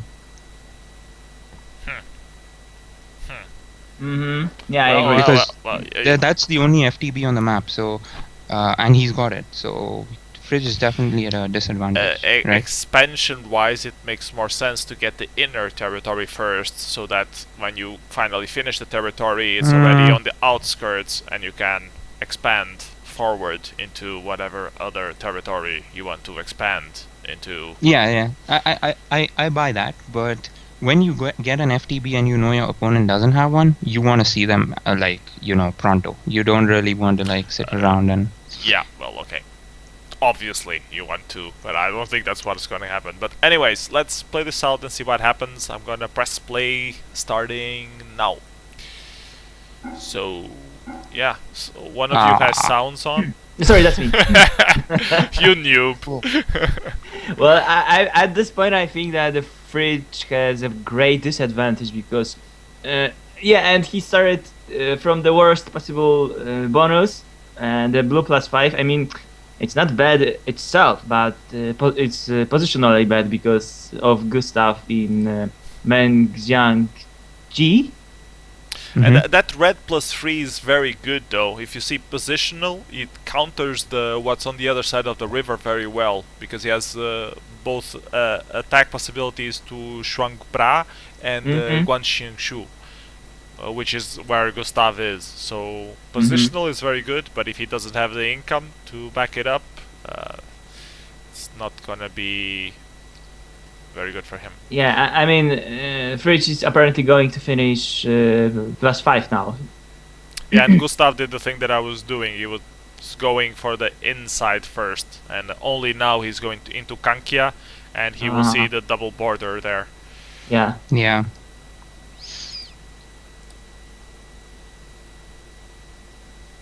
But still, he have all the income he needs, and he can even exchange his +4 for the +5, and that would still work for him. But I guess he can even try to defend his bonus, and he should be able to do it.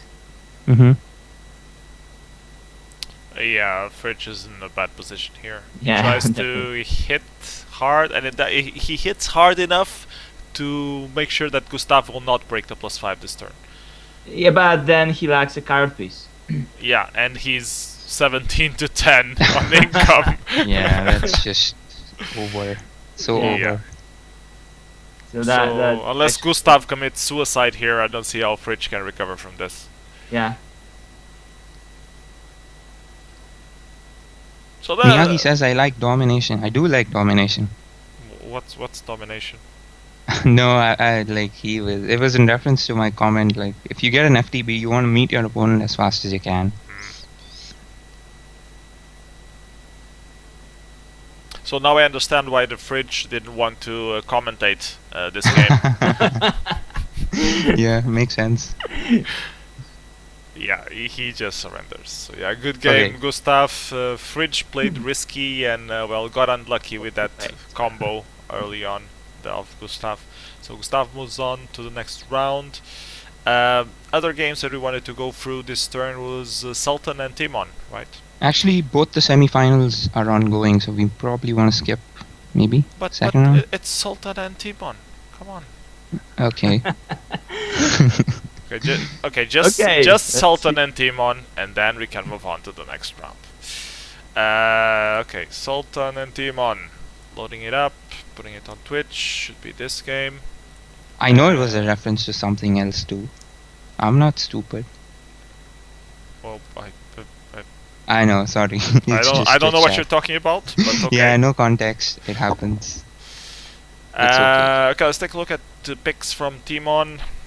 And Timon picks 1 in Ning Ming, then 2 in the +2 in the south.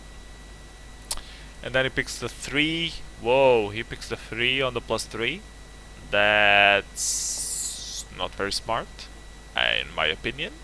Then he picks 4, 5 to combo the +2 in the east or west. And then he has the 6 in the +1 in the north. That seems a bit better. And a 7 to combo with the 2. That's also better. I don't know what the hell he did with the 3 there. Was that like a misclick or a counter to the +2 maybe? Maybe Yeah, he but- miscounted the first turn bonus or something. If you wanted to counter it, he could have countered it from the from the 4. Miscounted. Miscounted? Like he thought it's first turn bonus. The +3 itself? Yeah. No. Or maybe Oh. he wanted to counter +2. Maybe you're right. I don't know. I don't like his picks. I don't. That specific third pick. I don't understand what the hell is happening there. So Timon, if you're in the chat and want to explain the logic of that, please do. Meanwhile, we'll take a look at Sultan's picks. And Sultan goes for 1 in Quintadaren, whatever it's named. Then he goes for 2-3 around the +2. That's first turn bonus without any deployment. That's nice bonus. And then he goes for the 4 as a. Now it's well played around the +2. He puts first the counter and then the 5 and 6 in it, in case he doesn't get the. Well, actually, I don't think this is. Should have picked the other way around, so he could at least try to get the +2. Well, he assumed that. Actually, it's good because he's actually going for the 4 bonus as well if he gets both, and if he loses the 2 bonus, then it's a great counter positionally. What if he gets like 4 and 6? Yeah, that would be rough, but 4 and 6. He can even still do the 4 bonus actually with 4 and 6. What about 4 and 5? Is he going for the 4 if he gets 4 and 5? Oh, Yeah. that would suck too. Thoroughly sucks. Yeah. Yeah, so I don't know. I'm not very Or convinced. if he lose 4, 5, 6 and ends up 1, 2, 3, 7, that wouldn't be good either. Yeah, but well, that's But then your opponent's too clustered. yeah. Yeah, but if he Then you have good intel. yeah, yeah. And Okay, you that's always- super thinking. You can get into the southern part of the map through Zhongsinu, and yeah, I think you can play. If you lose all 3, that's actually good. I would just like to take this moment to send fuckings to Master Miyagi for calling me stupid. Okay, let's move on with the game. So what we got is Timon got his number 3rd pick. So now he's stuck with the +3. That's yeah. like 5 territories, and I think that will be the death of him. On the other hand, he does have all the +1s, so he might get enough income to wipe out Sultan very early on, like on the first round, second round. Even though Sultan had yeah, a +2 without an deployment as well, so I don't think so. yeah. Yeah, no. So And Sultan has a yeah. nice bonus in Quintadaren. I really don't know what the Quinta. hell Timon was thinking with that third Yeah, it pick. totally wrecked his game. Anyways, let's play this out to see how it goes. I'm gonna play the game starting now. Mute all the spoilers. And Timon deploys everything on the +2. Obviously, because that's all he can do, and the same goes with Sultan. He should. They will just both stand in place. I think that's the best way. That's the best solution to this situation right now for both of them. I think Timon is going to hit him because he's going to probably think I have income, so I might as well smash They him. both try to that's hit. interesting. So Sultan Sultan hits first. Oh, Oh, and Timon didn't hit. If Timon would That's retaliate, Oh, he can hit. I'd have That's wiped the Sultan. Oh, that's fine. And Will what? Will he try to wipe out this turn? No, he doesn't. Oh, that was so risky by Sultan. If he would get wiped out from there, that wouldn't turn too good for him. I mean, yeah, he could still cross the bridge and get the porcelain place, but I think that was a risky move. What I don't understand is why didn't Timon attack him this turn? Oh my god. What is happening? that's just crazy. And okay, Timon now is going to finish the +3, so he knows Yeah, he but, knows it's 5 territory, and he's not giving any intel to Sultan. That's good. Hmm. Yeah, But he's behind. that is behind his income. And the Sultan is working on the +6 up in the north, so he's going to I think surprise that- Timon there. Yeah, I think that at this point Timon should realize where his opponent actually is. I mean, at least, Xing Su. And I think he's going for Yo Ji Bai. Hmm. And that's a good move. Actually, Oh, I don't really like. Demon moves south on the north to Yujibai, so that's a That's great what I move. said. Yeah, that's okay. You're a bit Yeah. a bit ahead of me then. Sorry. But no, I that's don't what I like the predicted. way, Okay. I'm not ahead. Sultan. I don't like the way Sultan's expanding in that 6 bonus. Why is he taking all of those territories without ensuring that he has, like, he just needs one card piece, so he doesn't need to like just expand all over the place. Yeah. Oh, it's because of the extra army setting. Oh, okay. Yeah, it would be Never much mind. better if he just took one territory. I agree with you. And No, he's try doing to it because stay- he wants income from the extra armies. Okay, but I think that staying alive in Limuran, it would be much better because he still have the same number of territories, right? And, Yeah. Yeah, and he stopped his opponent from further Fair. expanding. Yep. Well, good. he got his show lookout. That's a good one. So he can prevent Timon from finishing +4. But what? What was just what just happened? Sultan And then attacked after 6, north. I don't understand at all what Sultan. That's not hard to count how many turns Timon needs to finish Dang by Fong Fang or whatever, the red yellow +4, and he just let him do it. Maybe that was a misclick.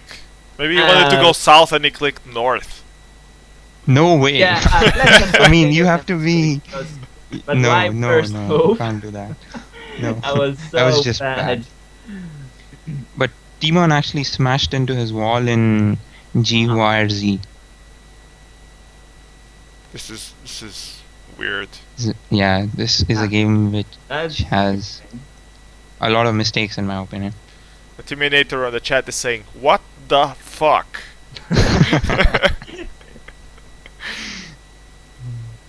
Yeah, that about sums up everyone's feelings, I suppose. And Sultan manages to break the +1 in the north Yeah, without getting that's- broken on the +6. That Ah. was quite and an that's achievement. well, that's And holds on into his +3 by barely. If he had one less delay, he would have gotten broken. The +3. mm-hmm. And he doesn't deploy enough to protect the +6 this turn. Because But I he's think focusing to at this break point the +4. he have advantage big enough to go for bonus exchange. He can sacrifice +6 for the sake of breaking +4 and going further into +2, and Mhm. apparently into +3 as well. And that would be end of Timon.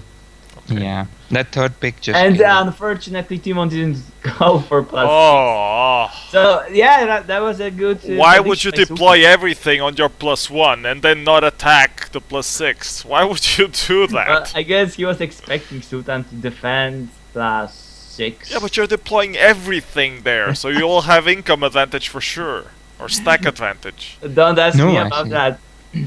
Well, this was a very interesting game. Yeah, it was.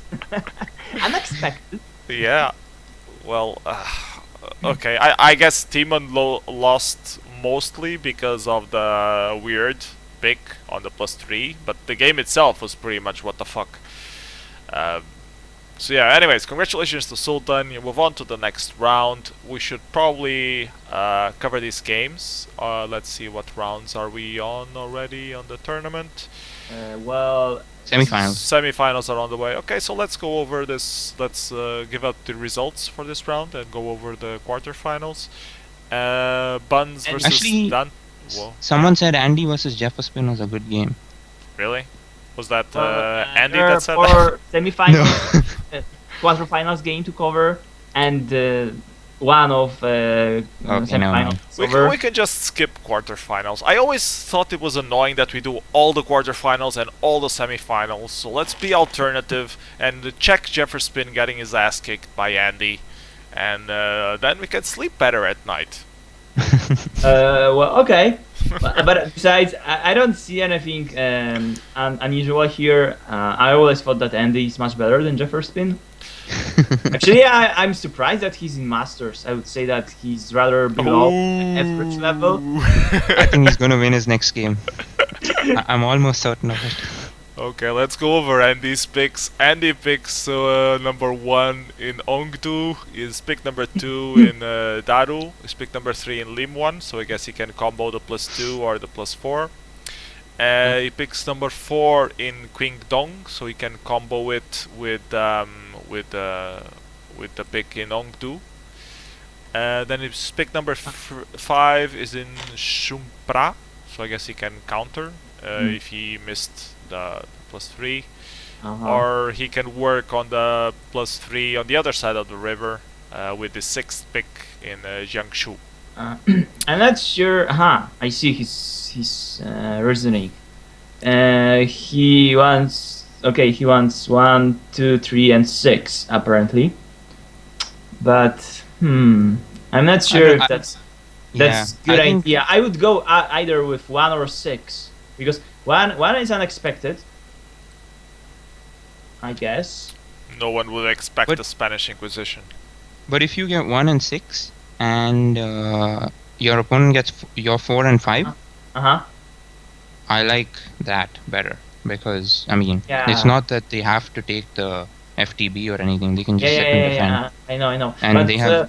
But the point is that you cannot actually do anything with your 6 and 1, so it's kind of I don't know, stalemate. But and then 7 and 8 you have a late combo into Meng Jiangxi, which probably won't get, but well, it's good. Let's go over Jefferson's picks, and Jefferson picks 1 in Shungpra, 2 in Jiangsu, so it's going for that combo, I guess. And he picks the 3 in Qingdong, and I guess that's a count. I think it's cluster picking around Kiang Taveren a little bit. But well, let's see how that works out. Yeah, at this point it looks like Andy completely predicted this situation, or will have control after the picks because of this +2. Yep. Then he has the 4th pick in the south. Jefferson gets the FTB, right? In Quanta Terran. Yes, but Andy will have a position in the north. Position, and he have +2 FTB, so he will be only 1 income behind, but have a great positional advantage. Yeah, they might work out. Anyways, Jefferson's pick number 4 is in the southeast. That +3. Then he has 5 on the +2. 6 in Liangshuni, and I don't understand the logic of that 6, but okay. Then a 7 in the +1, I guess to combo the +3, and then an 8 maybe on the 4. Yeah, the 6th pick I don't really like, and I don't like the cluster of 1 to 3. I think it's a bit risky. You probably won't get it. Actually, no. Let's talk about that. So you guys think that if Jefferson gets 1, 2, 3, and Andy has just his first pick, then Andy's at an advantage? Yeah, I think so. I'm not so sure. Unless he unless he fails to break the +3. How does he break the 3? Positionally, Jefferson will have 3 of his territories right next to only 1 of Andy's picks. So Andy can break So counter but 3 of them. The point is, I think I know what he's trying to say. It's hard to actually get to Kwai Tanderen, the number 1 of Jefferson pick, because it have only single border. Yeah, you can't touch that single border for a long time. And so it's not so bad. It's rather exchanging this yellow +3 for green +2. If you come with a stack to Dingxi, you will be able to break through. You can still hold out. No. Why? If you come with a stack of 8 or 9 on the 3rd round, the other guy, even if he deploys everything there, he won't be able to hold it. Oh, on the 3rd turn you mean, not on the 2nd turn? Yeah. Not on the 1st turn. Yeah. No, we are talking about long-term expansions and rather long-term. But even long-term, on long-term, you have 3 territories of Jefferson being countered by 1 territory of Andy. So you mean pick? If he just breaks 2 of them, he's already in an advantage. You mean picks? Yeah. But it's not so easy. No. Because of Jingsu, there's only single territory that holds Yeah, Can that's why you record the need a post? stack. Yeah, you But- need a stack, but it's yeah. But so let's argue the other way, right? So look at Andy's picks. The two picks in for to get NAND one. Huh? Where do you go from there? Really? I mean, You those can get two +4. picks. Yeah, but then Jefferson can also get Zhao Luku, Uh-huh. and that could also, like, I don't know. I wouldn't say it's a clear-cut advantage. I'm not entirely No, certain. well, I wouldn't say it's clear cut either. I'm just saying that I don't like the 1, 2, 3 from Jefferson because it's very likely that he gets countered. But the point is, well, I'm not sure if that's actually counter because, and then again, Xiao Luko, it's not so easy to get to because there are every single orders bridges. Yeah. Okay. Yeah. Anyway, So even though it's close, it's not it's not open space. okay, let's see what they got, and Mm-hmm.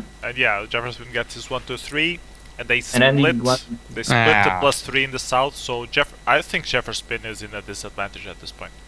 Uh-huh. Yes. Yeah, but, mostly because of Andy has safe full +2. intel. Yeah, mostly because of the safe +2.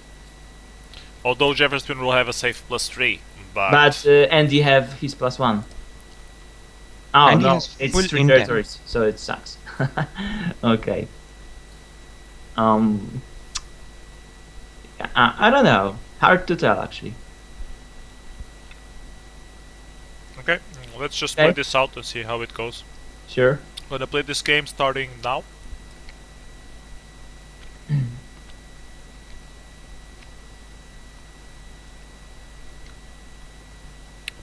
And since actually Andy will go there on first turn already to counter. It's not so bad, I guess, because well, in the worst case scenario, he can just start taking over Jefferson territories like Queen Dong. Yeah, because that's something you need to remember about. Every territory you take from your enemy, it's Plus one. increasing your income for the sake of he's losing the income, right? So can you pause at the end of turn one? And do you think that Andy has an advantage? Well, either he needs to break the +3, or he needs to wipe out in the south. And if he wipes out in the south, I don't think he will have much of an advantage either way, because to finish the +3s, he will still need to deploy heavily there, or wait one more turn, which Jefferson will use to finish the other +3 and get even more income advantage.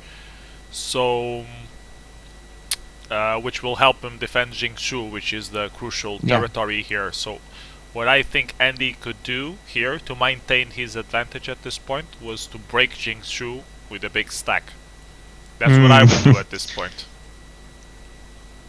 Which you apparently disagree with.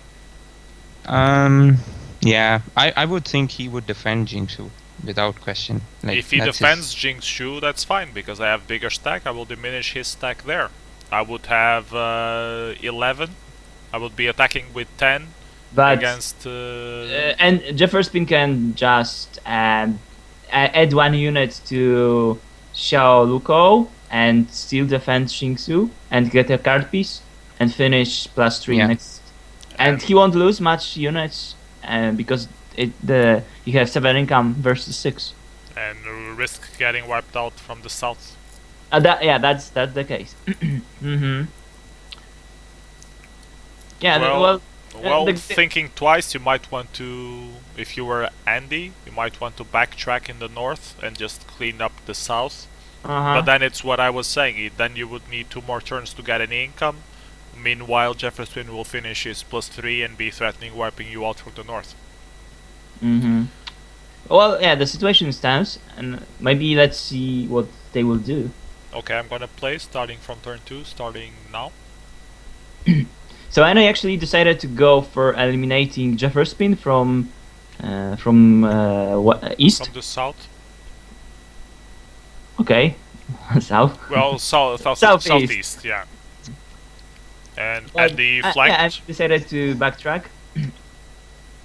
In the meantime, Jefferson is obviously working on Xiao Loko slowly, and well, most likely he knows, or he knows for sure where Andy is. Actually, I think that was a mistake. You Like should have taking finished that, the +3. you either take it entirely or you don't. Yeah, I Like agree. taking just one territory was probably not a good idea, especially since you have an income advantage. Actually, he knows that Andy can't have more than 2 income. Well, I think he was thinking, well, I can wait. I will get my income faster anyway. But then he gets cleared in the southeast, Mhm, and then he falls behind.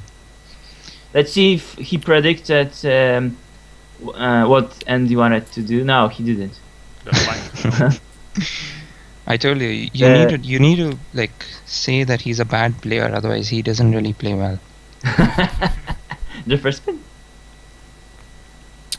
Okay, guys on the chat are asking who is talking. I'm your host PS. I have with me Latnox and Master of the Dead. Hi guys. Hey guys. Well, it looks like they already forgot how my voice sounds. Yeah. Kind of sad. You Yeah, get isn't he your clanmate? Oh, yeah, I am Indian. Yeah, Master of the Dead sounds Indian. And yeah, Latnox is Polish. yeah, And Latnox is so Polish. he's going to say Poland, right? Yeah. Yeah, I don't know. Latnox went silent. Please say Poland. What? Say Poland. Poland?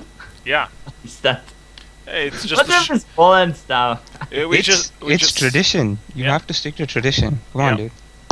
dude. Okay. like you are away a few months and you don't know the tradition of WGL anymore. Okay. Blow my nose? Why would I do that? I don't know. Okay, in the meantime, let's maybe go back to a game. Yeah. Yeah, Andy Because is actually it's kicking moving in Jefferson's ass. very interesting direction. Andy decided to finish Dunk by Faun and make sure that Jefferson won't stop him from doing Mhm. it. But he did it by the cost of almost being wiped out from the north, center. Yeah. I mean, well, there was not physically a possibility for being wiped out because Honggu didn't have any border, but yeah, still those stacks might be dangerous for Andy there. Oh, and Jefferson was And Jefferson was predicting. close actually. He was quite close. He was to, predicting a flank, but Yeah, not enough. Not with enough armies to actually clean him up. And if Jefferson managed that cleanup, that would have been a game changer. Yeah.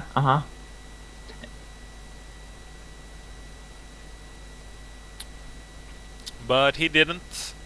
So now Andy has income advantage. And all he needs to do is just make sure that he won't be broken in his +4 and stay alive in center. And he can slowly starting to take over Jefferson's territories, and that will be it, I guess. Because that's a big part of his income. I mean, Jefferson income, those territories here. Even though they're not a bonus. And Jefferson flanks into Porcelain Palace. While trying to wipe out Andy from the center. Well, it was kind of a good move, but unfortunately it didn't work.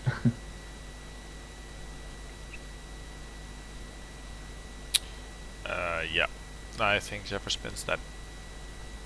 Yeah. And he keeps hitting into into the Yeah, stack. That's kind Kayak. of his like only hope, but yeah, it didn't work. I mean, it could work because Andy could have tried to defend the bonus for the sake of running away in the center, but unfortunately for Jeff and Speed, that didn't happen. Well, actually, if I would be Andy here, I would do the same because wiping out from the center at this point could, well, even change the outcome of the game. Yeah, and Jefferson surrenders. So congratulations to Andy. Move on to the next round. Okay, now we can go results of this round. And Buns versus Danto. Buns won. Chance won. Reza against Glamorous. Reza won. There's a 1. Miyagi against Nakiquind. Miyagi one. Miyagi. Miyagi 1. Cryptic against Darkwing. Darkwing one. Okay, so do you want to check any games from the quarterfinals, or should You can we... check mine. It's very short actually.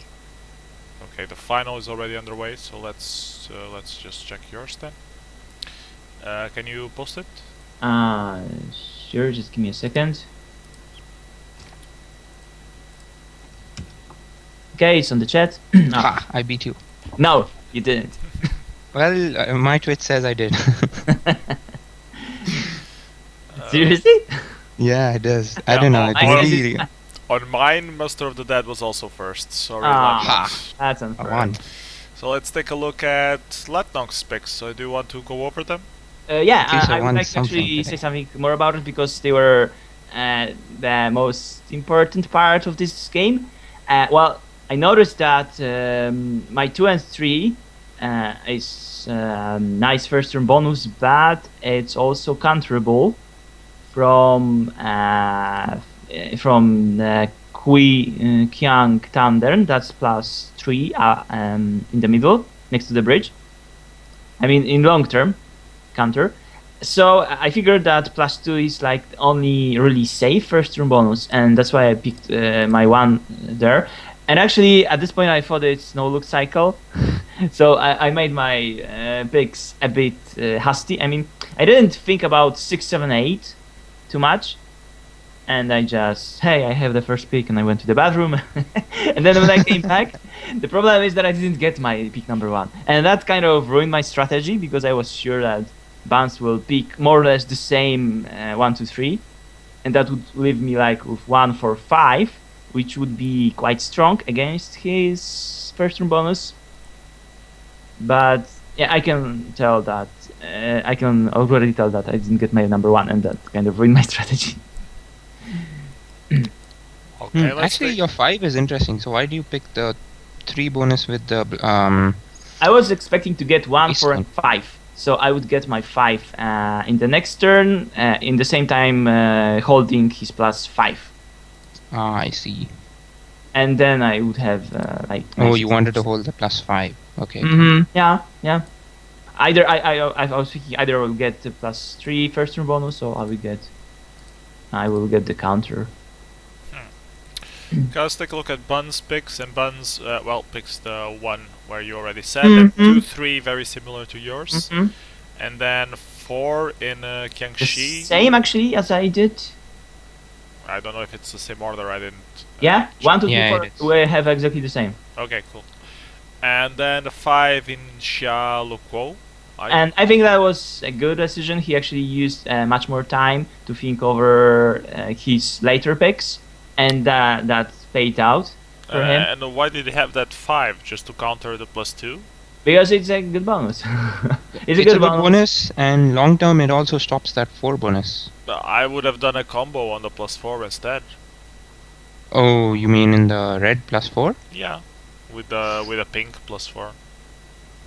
Yeah, that's an option too. Well, okay.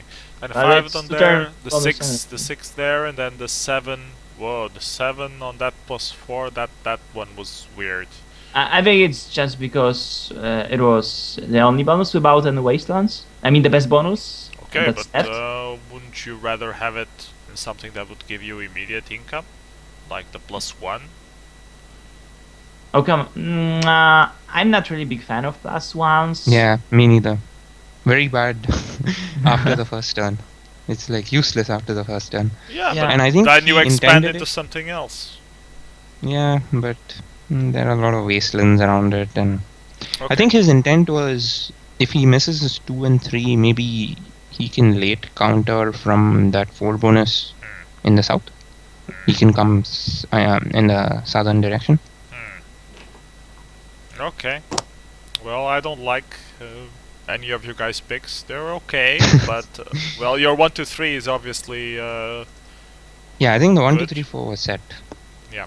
Those are the Let's see what best. they got. So yeah, Buns gets his 1, and he ends up with his 5 on that weird +3.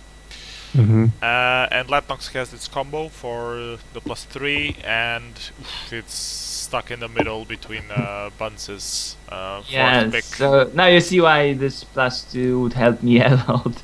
I would have a safe income. And actually, I've made another mistake here because I was kind of angry, and and then I didn't realize that there's a connection between +5 and +2. And then when I realized it, I thought, well, Fuck. I need to get to Harhamk, the waste. Harahamk, yeah. Yeah, the +3 waste. I need to get there ASAP. And that was another mistake because I should have take +3. I think that would be better. You didn't go for the +3 on the first turn? No, no, not this one. Sorry, no. I was thinking about the second and the third turn. Okay, let's just play and see what happens. Yeah, the +3 in the middle in the second turn. Okay, I'm gonna start playing the game starting now. Okay, so I have my first turn bonus. So you're expanding into the +3. Yeah. But actually, I think Buns have so much better position because he have also this Shaw Luko in the middle. Even if I would get +2, he can still get there. I think. Yeah. So that bonus proved to be quite good.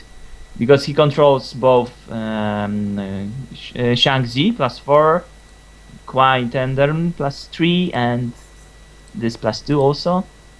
But actually, you had the element of surprise because he couldn't have known that you have Hulu Nusu.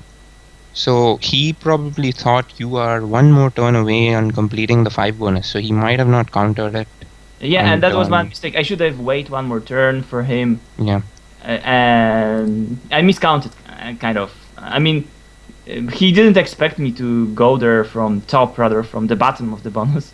So yeah. Just wait one more turn, get my +3, and then get +5. That would be better. Yeah. Also, I was hoping that he would get for Shang-Zi, but he didn't, unfortunately. So I decided, well, here goes nothing. I will either get the bonus or not. And I actually didn't get it. And then I rage quit. He's going to break you. Yeah.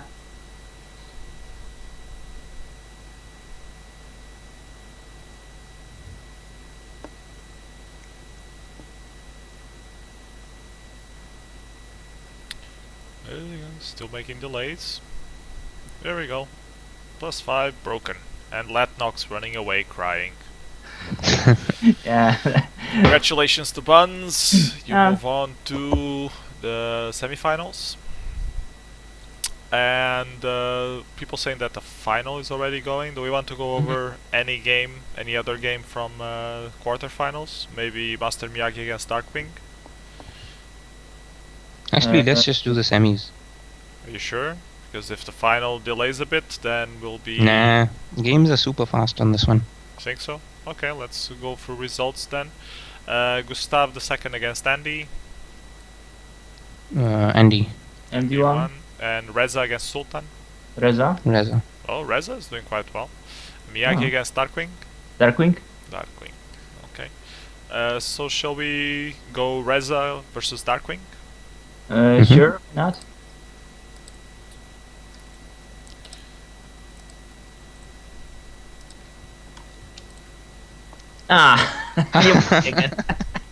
Okay, damn you. I know. At least this time you know that I beat you. So I count that as progress. Well, I know I'm the first to post this on the stream window at least.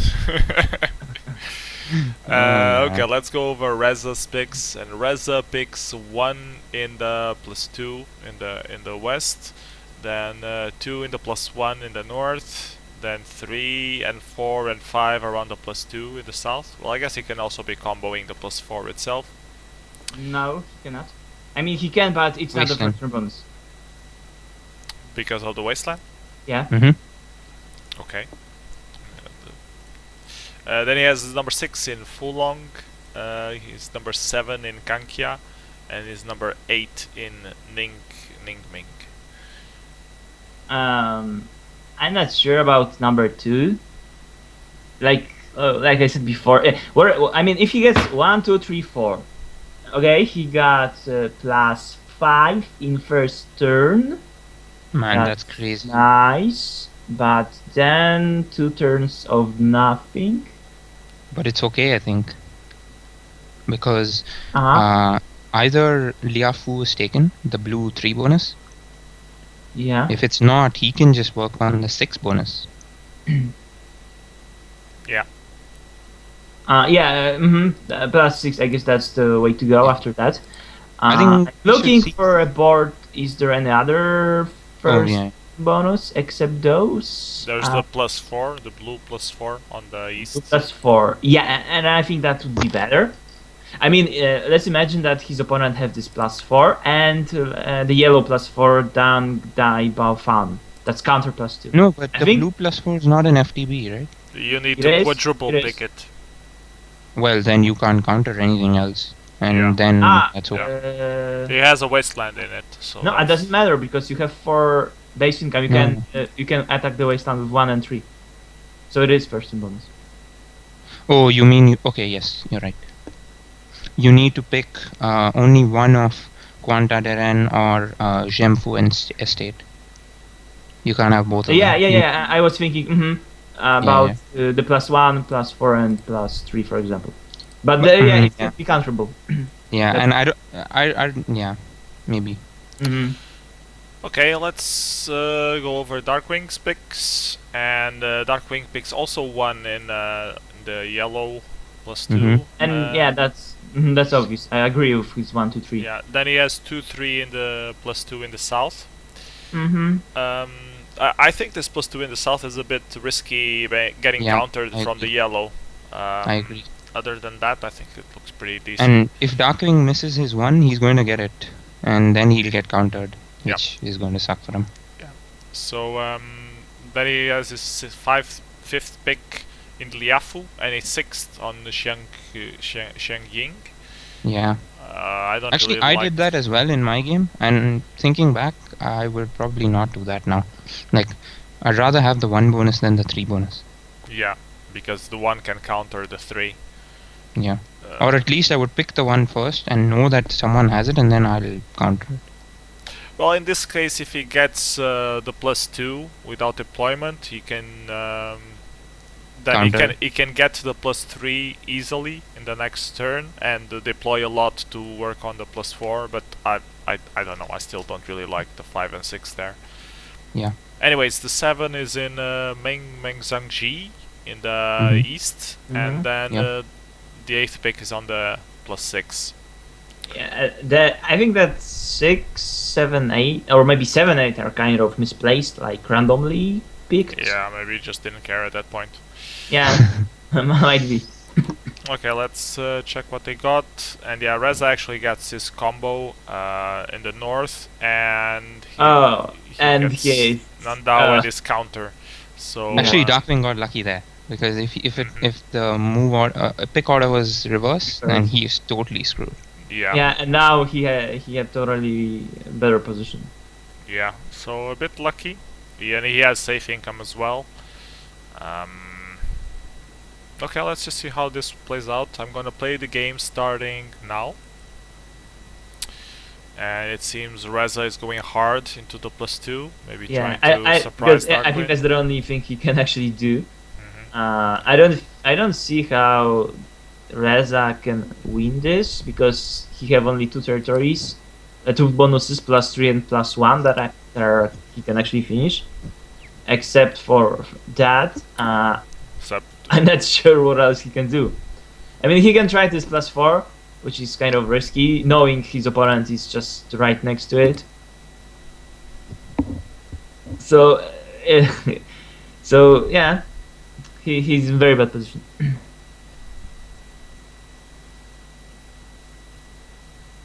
okay, and he gets. I think let's see if Darkwing is going to run into it or not.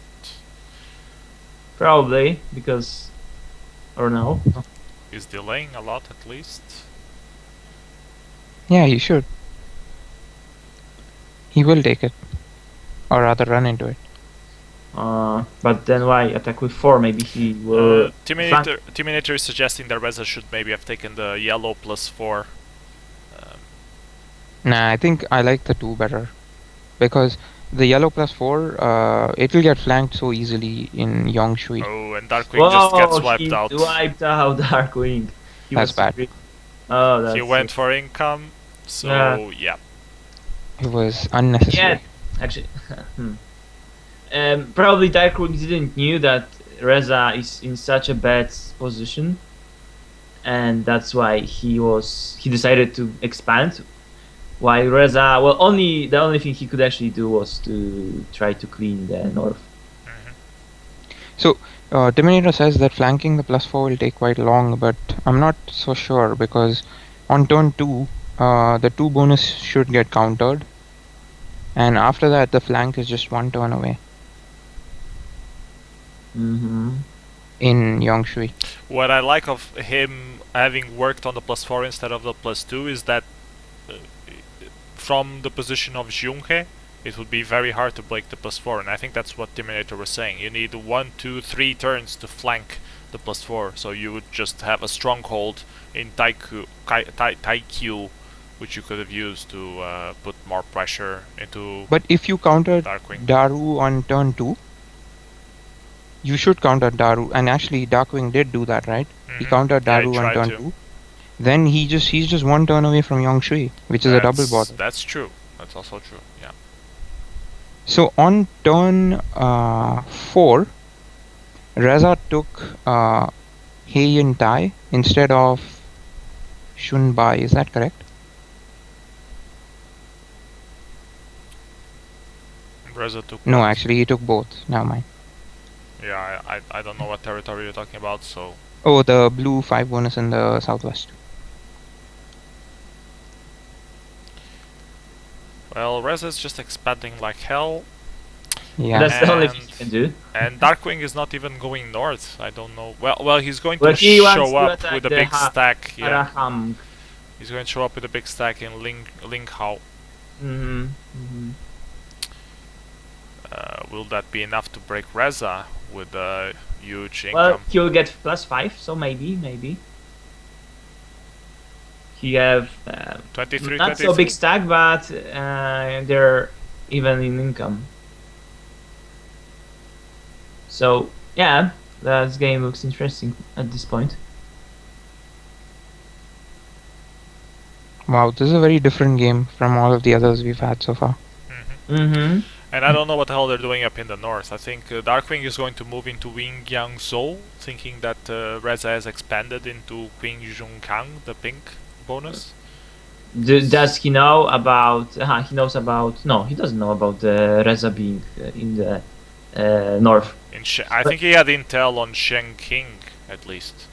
I think he had a pick there. Let's see.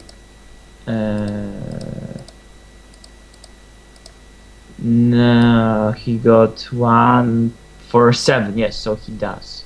So he have intel about both actually both bonuses. Okay. Laifu and Xingxing. I still would have gone up on the +6 and not go into Yingjiangsu, but well, whatever. I guess he was expecting Reza to finish the bonus. What I was trying to say. 8-7 now. Reza is going to finish the +3 in Anguo. They're still looking at each other on the double border over the river, but Darkwing seems to be having a much bigger stack. Let's see if does 43 break 29? Probably does. Because Reza just focused on expanding this turn, and I think Darkwing put his efforts into trying to break through. So let's see if that happens. As delay moves. More delay moves. Even had an order delay card, so. And attack. And it doesn't break it. 3 armies remaining. Yeah. And that gave Reza kind of advantage, at least income-wise. Yeah. But the situation looks very interesting. They have 3 borders. That no, 3, 4, 4 actually borders. Well, that now it's 5. Now they Nice. also border in Beijing. He's Yeah. flanking the flank. So I don't know where more he wants to flank up in the north, but yeah. And Reza tries to break through in any of them, and He he fails. fails, but at least both fail. Actually. but he didn't run into any stacks, so that's okay. He didn't get Yeah. broken back. But he does have a bigger income advantage, 38 to 32. Mm-hmm. And let's see if he manages to break anything now. Yeah, it looks like he will break +2, but lose +3 the same time. And yeah, Reza having income advantage, he can go for bonus exchange. That's beneficial for him, especially +3 for +2, right? And then he's going to take his +5 by losing +4, so it's still a good exchange for him. Having this income advantage, yeah. That was a good decision. And Naki Quinn is sad that we don't have expansion music today. Sorry about that. I didn't prepare the playlist.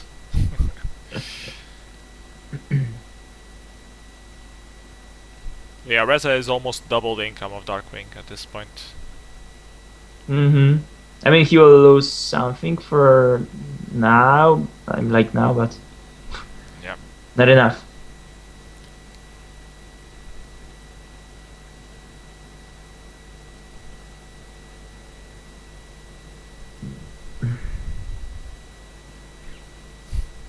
And he hangs on to his +3 at least, so his position in the +3 doesn't let Reza finish it.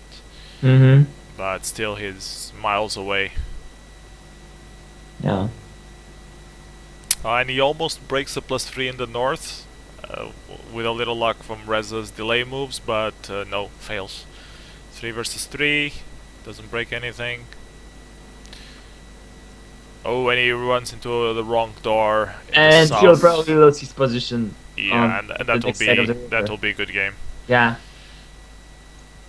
That was very nice play by Reza. Yeah, well played, well predicted. Reza moves on to the final. So Reza doing a very good comeback from his retirement. Is the final already done, or shall we go over the other semi-final? Let's see. Yeah, the final is done, but I think we should go over the other semi-final anyways. Okay, let's do it then. Which is Buns versus Andy. Let's load it up. Ha! Oh no, I wasn't looking. Damn it. I wasn't paying attention. Bad for you. Okay, Andy's picks. Andy picks 1 in Xiangshu, 2 in the Shangshidai to combo the +2. I don't know if it's the best choice, but well. Then he has the 3 in the +2 in the south. Then 4, 5, 6 cluster picking around the +3. Then he has his 7 on the +5. And an 8 in the +4. I don't know, I guess they're okay. They don't really convince me overall, but they seem Yeah, 1 and 2 is decent enough. I mean, 1 and 2, 1 and 2. It could be good if he meet his opponent fast, but if not, then having 1, 2, 3, 4. I'm not sure. Yeah, Buzz is saying that he found picking very difficult on this setting. So yeah, On this setting or on this board? on this particular layout, on this game. On this game. Okay. Yeah. Yeah, let's see. Yeah, Well, I don't know what I would pick either. I would probably pick number 1 in the +2 in the south though, to make sure I have that. I would pick the Xiangxi FTB. Where's and that? Screw the rest. It's the 4 that's what I was bonus. thinking. Actually, I was thinking about the same. Shanks. Yeah, but you're like always, you're like 2 seconds late. Well, where is that? Oh, the Jiangxi. Okay. Like Yeah. you do like quadruple pick there? No, you just No, need to triple pick. no. Yeah, actually, which bonuses would you pick? I would definitely pick the green 2. because Plus it counters the so get it in the other- next turn. I see. And then Yeah, plus and then they get the Xyleku first turn, and they have a double border on you. That's fine. I have a double border. Oh, okay, but yeah, he has to defend it. Yeah, and you have to attack it. That's fine. I think. And you will only have like, but you will only have one income advantage. no, actually, Yeah, but I will after- have more days as a result. after thinking, I'm not sure if I would go for this +4 because the other bonuses are very wastelanded. The other So- bonuses are very wastelanded. I mean, other bonuses if you want to go for the combo from this particular combo. Yeah, that's fair. But the thing is, so there's 3 ways you can pick it, right? You either go for that 4 FTB, you go for the 3 FTB, which has so many counters around it that even Yeah, if I it's get risky. I wouldn't even take it because I don't know where I'm gonna get countered from. So I would probably wait. And if I wait, then it's probably you lose meaningless the first because turn bonus advantage. the yeah. 4 will dominate it. And the What about sorry? Okay, sorry. No. It's not the first turn bonus. I was thinking of +4. In the I see another first turn bonus, which is the +3 in the Yeah, west, but but it's- it's not very.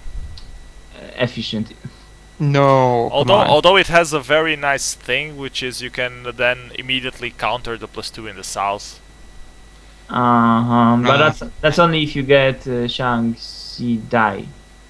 The +1. Actually, if you put all your picks on the south side of the river, 1 in Daru, then 2 in Yongzhou or in Longpeng, that could actually make you could either Can you combo. name the colors of the bonuses because I have no idea what you I'm said. talking on the south side of the river, going for +2? for the red Okay. +2, then Yeah. either the pink +1 or the yellow +4, and then the +3, the blue +3. And you would either get a first turn bonus on the +3, or you would have a combo for the +4 and a +1 on the +1. Yeah, but then one pick in that red 2 bonus totally messes up everything. Well, no, because if they get the first pick in Daru, in the red, you will get your first turn bonus in one go, and then you will be able to go south immediately after and have a double border against the You want red. to pick all 4 picks on the east side of the river? Yeah, well, it's risky, I give you that, okay. But, yeah. Okay. So tell me how that fares against the Shaanxi FTB. Which It one is doesn't, that? basically. The red 4. No, why? Because Yeah, the well, red 4 then it bonus- will come to the south. Whenever they are already in the south side, yeah, it will. You lose. The problem. Picking Yeah. all 4 in one place is not a good idea. Yeah. That's Yeah, we Yeah, shouldn't okay. suggest such evil things on the stream.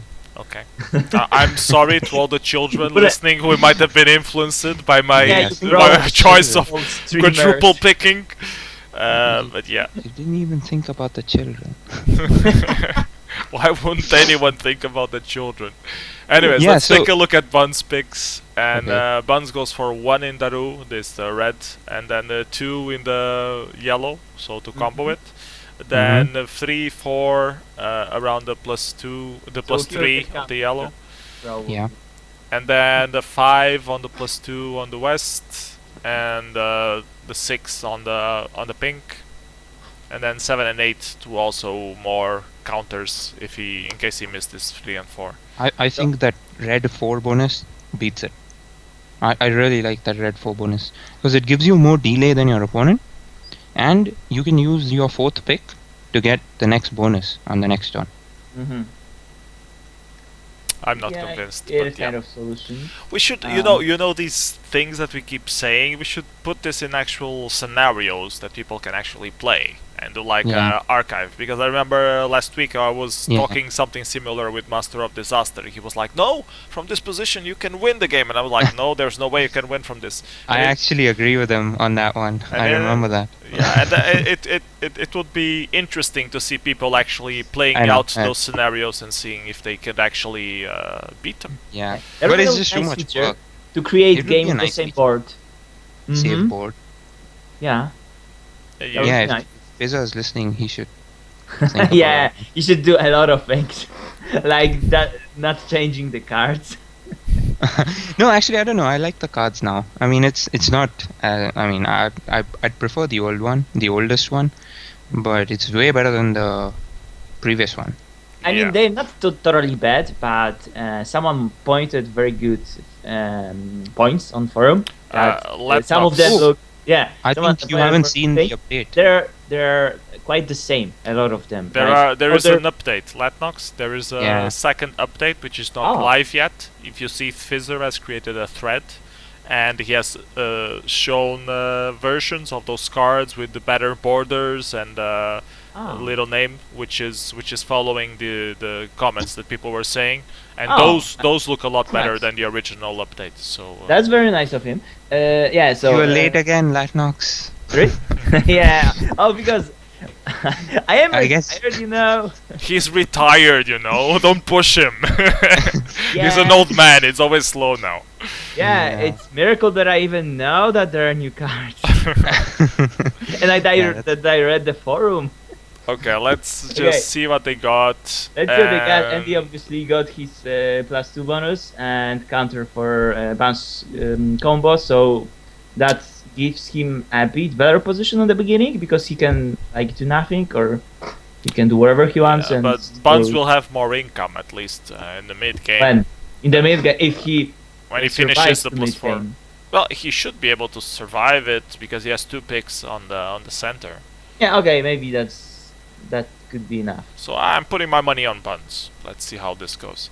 Okay, I'm gonna Well, it play the depends game. what Andy will do at the beginning. If he will be able to use his early advantage, he should win the game. What Because you he want has him to plus do? 3. You want him to charge into Kai Yang? In the second turn, I think yes. Even if he wipes out Kai Yang, he will have to wipe out the other pick from Buns there. And by I then, think on the first turn, Andy should get 4 additional income. He should take Yiki. You think so? Yeah. well, if I was Buns, I would hit him with 1 just to make sure that he, even though 1 might not be enough to prevent Yeah, it's him not from- enough. Nice try, Right, but yeah. it's not enough. Okay, let's play this out to see what happens. I'm gonna play the game starting now. You have to hit him with 3. Yeah, but then you're wasting armies, and I don't want to waste armies when I could be facing getting wiped out from that section altogether. Mm-hmm. Yeah, that's true. So Buns The is best working thing on the Vance can do +4. now is just stay here, do nothing, and expand in the north. Yep. Yep. So, sorry. And so. Andy is doing delays. He hit the +3 with 1. Why would I'm he- not sure what was his reasoning behind it. I think he's decided that's going to be his next bonus. What the fuck? The +4 would be Better? Yeah. better. Well, he feels that if Ning Ming is like expendable and he doesn't have to hold on to it, because if he takes the blue +4, then he has to defend Ning Ming Yeah, at I all know. costs. Oh, Yeah, and he is expanding south, so yeah. Well, yeah, he has no other way to expand, that's true.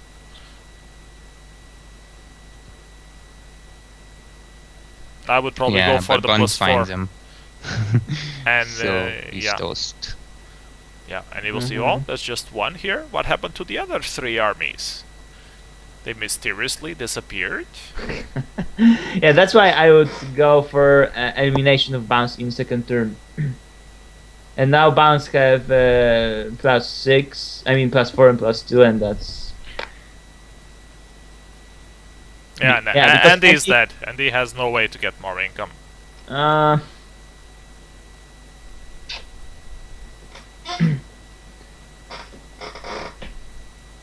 And Buns can even try to sneakily get the +3. looks like Andy is going to double border +4. Okay, Oh, that nice. was well played. A lot That better was than well than played. expanding into the +3. Uh-huh. But I'm still not sure why he expanded there in the first place. What's the point?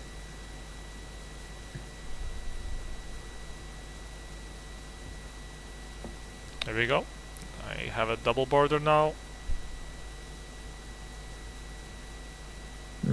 But Bounce have a slight income advantage. Oh, and Buns finishes the +3. And he gets even more territories from Andy. Oh, and he breaks his ridiculous plus. This double border is enough. Oh, he have double the income. And that was it. And Andy surrendered after that. Yeah, so I think Andy could have won this, or at least he would have a chance if he go for elimination of Bounce in the second round. Could he do it? Let's see. No. I think no. No, he couldn't. That's true. Actually, he could. If he would, if he did not attack the +3, I mean the Kianter 10, then he could put everything to Ning Ming, and. But it's not enough. It is. It is enough. He has 8. It is not. Sorry. Okay. Okay, you're right. I think he needs to take the 1 bonus. Yeah, he should have taken the 1 bonus. But that still wouldn't be enough. Yeah. No, but if he takes the Yi key, then at least it forces Buns to do something.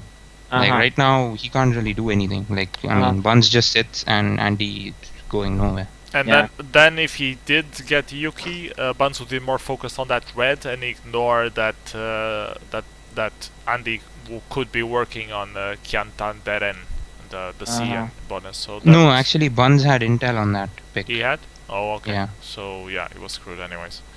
I still think that 4 FTB beats all of this. Like I would pick the 4 FTB and then I would pick the 2 bonus. In the yellow 2 bonus and the red 2 bonus, and hope that I get one of them. And if I have the 4 FTB on turn 1, on the second turn I would try to delay that green 3 bonus and complete and then break it and give up my 4 and take another 2 bonus. Yeah, maybe. I don't know. Anyways, let's take a look at the final. It was an interesting game. Okay, now I'm faster than both of you. Because I let you. Yeah, you're a humanitarian. Let's take a look at Reza's picks, and Reza goes for 1 in Chungcheongjie in the west, then 2 in Yongshui in the south, the red, then 3 in Fujiwara. There's this tendency on this map that the reds are the better bonuses, except for the +1, or the red +1 in the southeast. All the other reds are pretty better. Yeah, you're actually right. Anyways, 4th pick is in Jingshu, and then his 5th pick in the Dingxi. So I guess he's trying to combo the red Qiangxi, which is prevent it from being comboed. Because it's 3, 4, 5, not 2, 3, 4. You get 4 picks each, so you'll get. Reza will get at least 2 picks there. But he can only combo it if he loses one of his first 2 picks. Or maybe that's his intention. I don't know. 6th pick in the +1 up in the north, then 7th pick in the +1 in Jiangxia, and then 8th pick in the +3 up in the north. To be honest, usually I'm not a fan of +1s, but in this case I think his 6 and 7 are nice, because if he get it, it means there's a close combat in the center, Xiangxi area. So in this case it may actually work. What do you think about the blue 3 FTB in the south east? You mean the... Oh, it's not an FTB. It's not a... Damn it. That's what I think of it. It's not a you're not the first one who made this mistake. My first opponent in this tournament made this mistake by and then he said, "Oh damn! I took a bonus that it's not a first turn bonus." Well, thank you for telling me where you are. Oh god, yeah. Well. Okay. Okay, let's take a look at Buns' picks. Something else. And Buns goes for 1 in Xiongxinu and then 2-3 in Nandao in the red. And that's one of the biggest critiques I have on Reza's picks, is that he doesn't counter his red in the south. So if he misses his second pick, he's nowhere. He doesn't have anything in south. That's true. Yeah. So anyways, 2-3 in the south, then 4-5-6. Well, 4-5 is actually going for the combo in Kyantederen.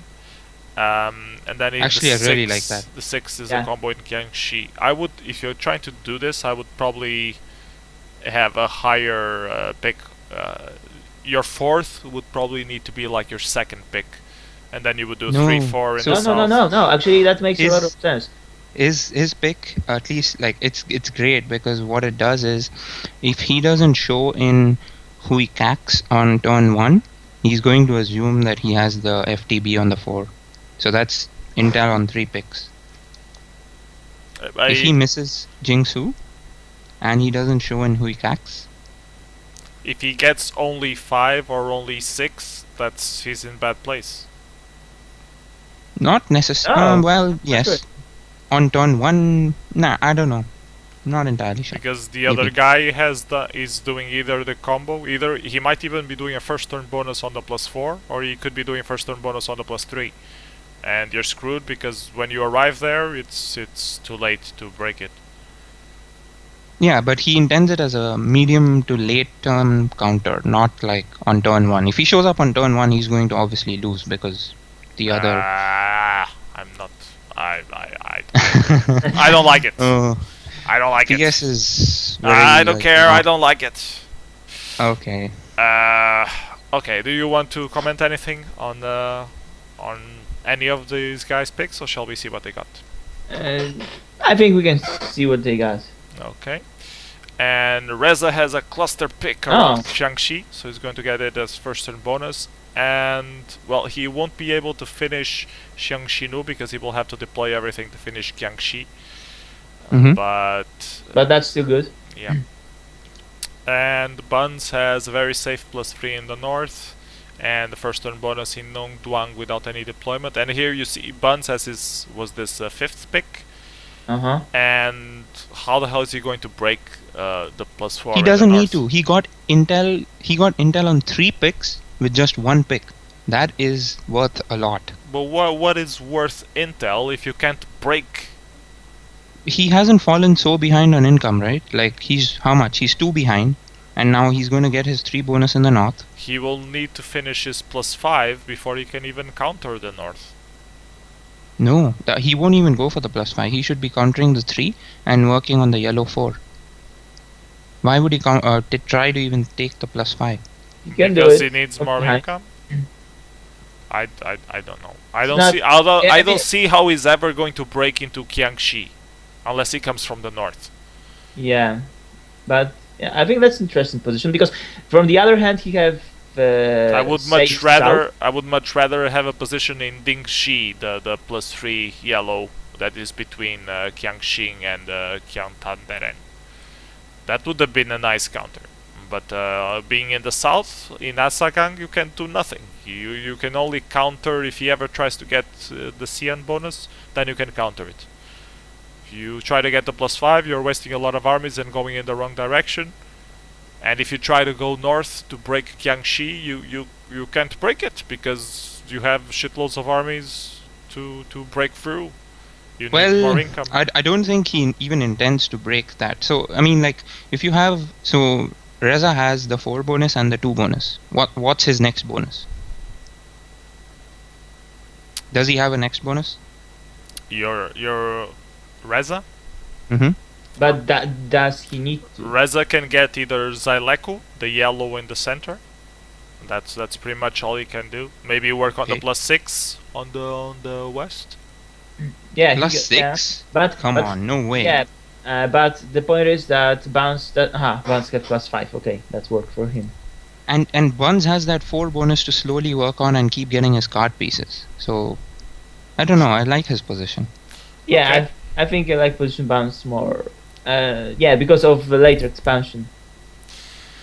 Okay, let's play this out to see what happens. I'm gonna play the game starting now. Yeah, so Buns obviously is going for +3 and +2. I wonder what he will do in +5. Well, I'm thinking what's his best move right now, because in maybe in the late game he will have advantage, but right now he's in disadvantage because Yes. of smaller I incomes. would stack up on turn 2 and not do anything in Asagang. Don't do, where's don't do? It's the 5 bonus where he has his counter. Uh-huh. So stack up and do nothing, and then on third turn hit it hard. Uh-huh. Yeah, I guess. And Reza seems to be expanding in the north instead of going to the south hard. So he's only expanding with the 3 to the south. That might have been a little mistake, I don't know. Actually, Buns didn't stack.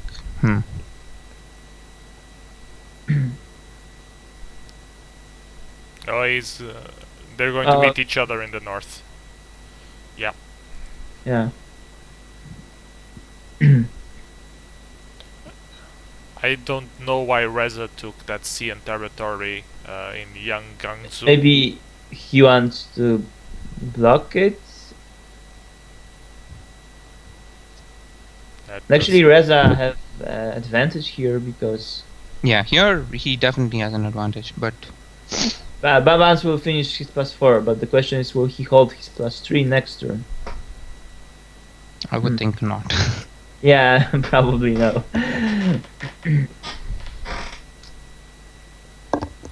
So Buns is finishing at +4. And Reza is flanking. which he even didn't need to do. Oh no, come on, no. Why? Will he attack with 3? No, he did. Oh, no, that's not good. And why would you flank when you have income and... Yeah, and now he lost. And now he goes back instead of breaking. And loses his position in the south. He lost every turn. Or previous turn. That's up. But I still maintain that I like Buns' picks better than Reza's. Yeah, I think, yeah. Positionally, I think it's much better. Yeah. Because I know PS disagrees. PS is probably going to rage and close the stream now. He'll be like, screw these guys, they don't know what they're talking about. Why does he attack with 4? Whatever. Yeah, Reza hesitated too much in the north. What?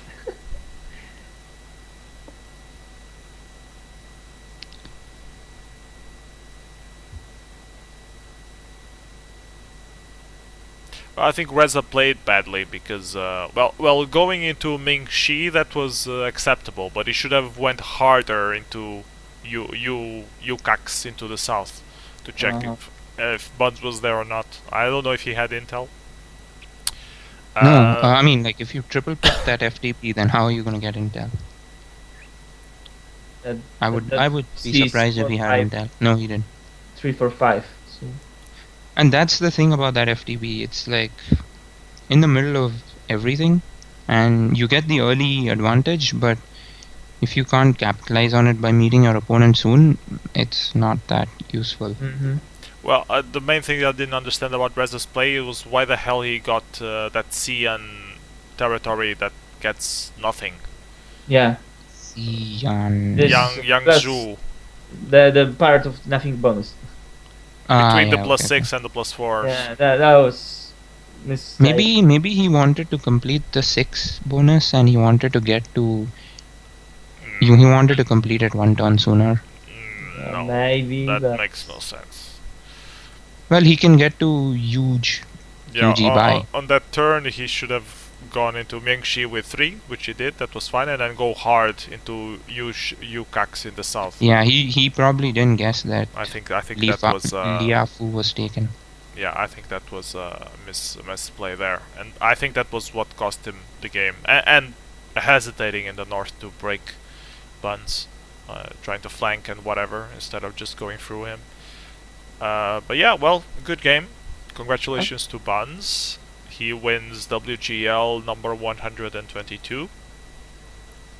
And he preserves the tradition. Of a turtle winning? Or a master or a terminator. Don't forget to say all of the things which matter.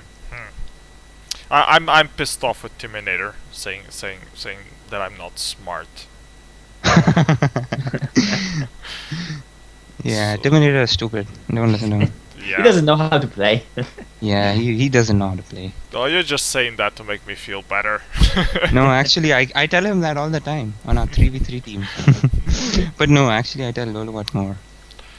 Okay, so this is it for this week's WGL. I know some guys will create a stream shortly after this to go over what's it called, Infinity Premier League. Was that the name?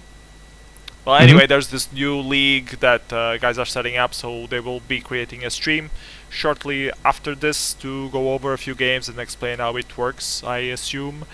And we'll be back again next week with another WGL. If you guys have good ideas for any templates, please post them on the forum thread. We love to test new templates. That would be awesome. So please do share with us instead of just complaining the next week that the template sucks. So yeah, please do that. But that's fun. It's also fun, I agree. But yeah, you know, how many times can you say a template sucks without presenting any alternatives? I can Every count. week? Yeah, every week. So yeah, Ninja Nick is suggesting that we try Battle Island 6. Didn't we already What do is that actually? I don't know what Battle Island 6 is. I don't remember. It's not the clear. bigger one that has a lot more bonuses than Battle No, Island. it's too 5. big. It's too big for 1v1. Yeah, I also think it's too big for 1v1. Maybe if you do it multi-attack, no, not even Oh, then. maybe we should do local deployment Turkey. Oh yeah, that would be great. Yeah, let's do it. I'm actually okay on the local deployment Turkey, so yeah, I bet that. Yeah, that might it'll work. be so entertaining to commentate as well. Yeah, apart from the thing that I lost against Terminator 3 times in a row and lost all my coins playing Turkey local deployment, I actually like the map. Yeah, it's the best. It's the best ever. Not the map, the template. The template, template's yeah. the best. The maps, whatever. Anyways, thank you for joining me. Thank you, Master of the Dead, for commentating. Thank you, Latnox, for also commentating. Thank you for hosting the stream, and thank you guys for watching us And today. thank you for Yes. playing the tournament as well, for all the guys that joined us. That the tournament is really, all 32 places is really filling out very quickly every week, so that's it's been very good. Hope we can keep this rhythm going for a few more weeks. So yeah, goodbye everyone. Take care. See you next week. Yeah, bye. Bye bye.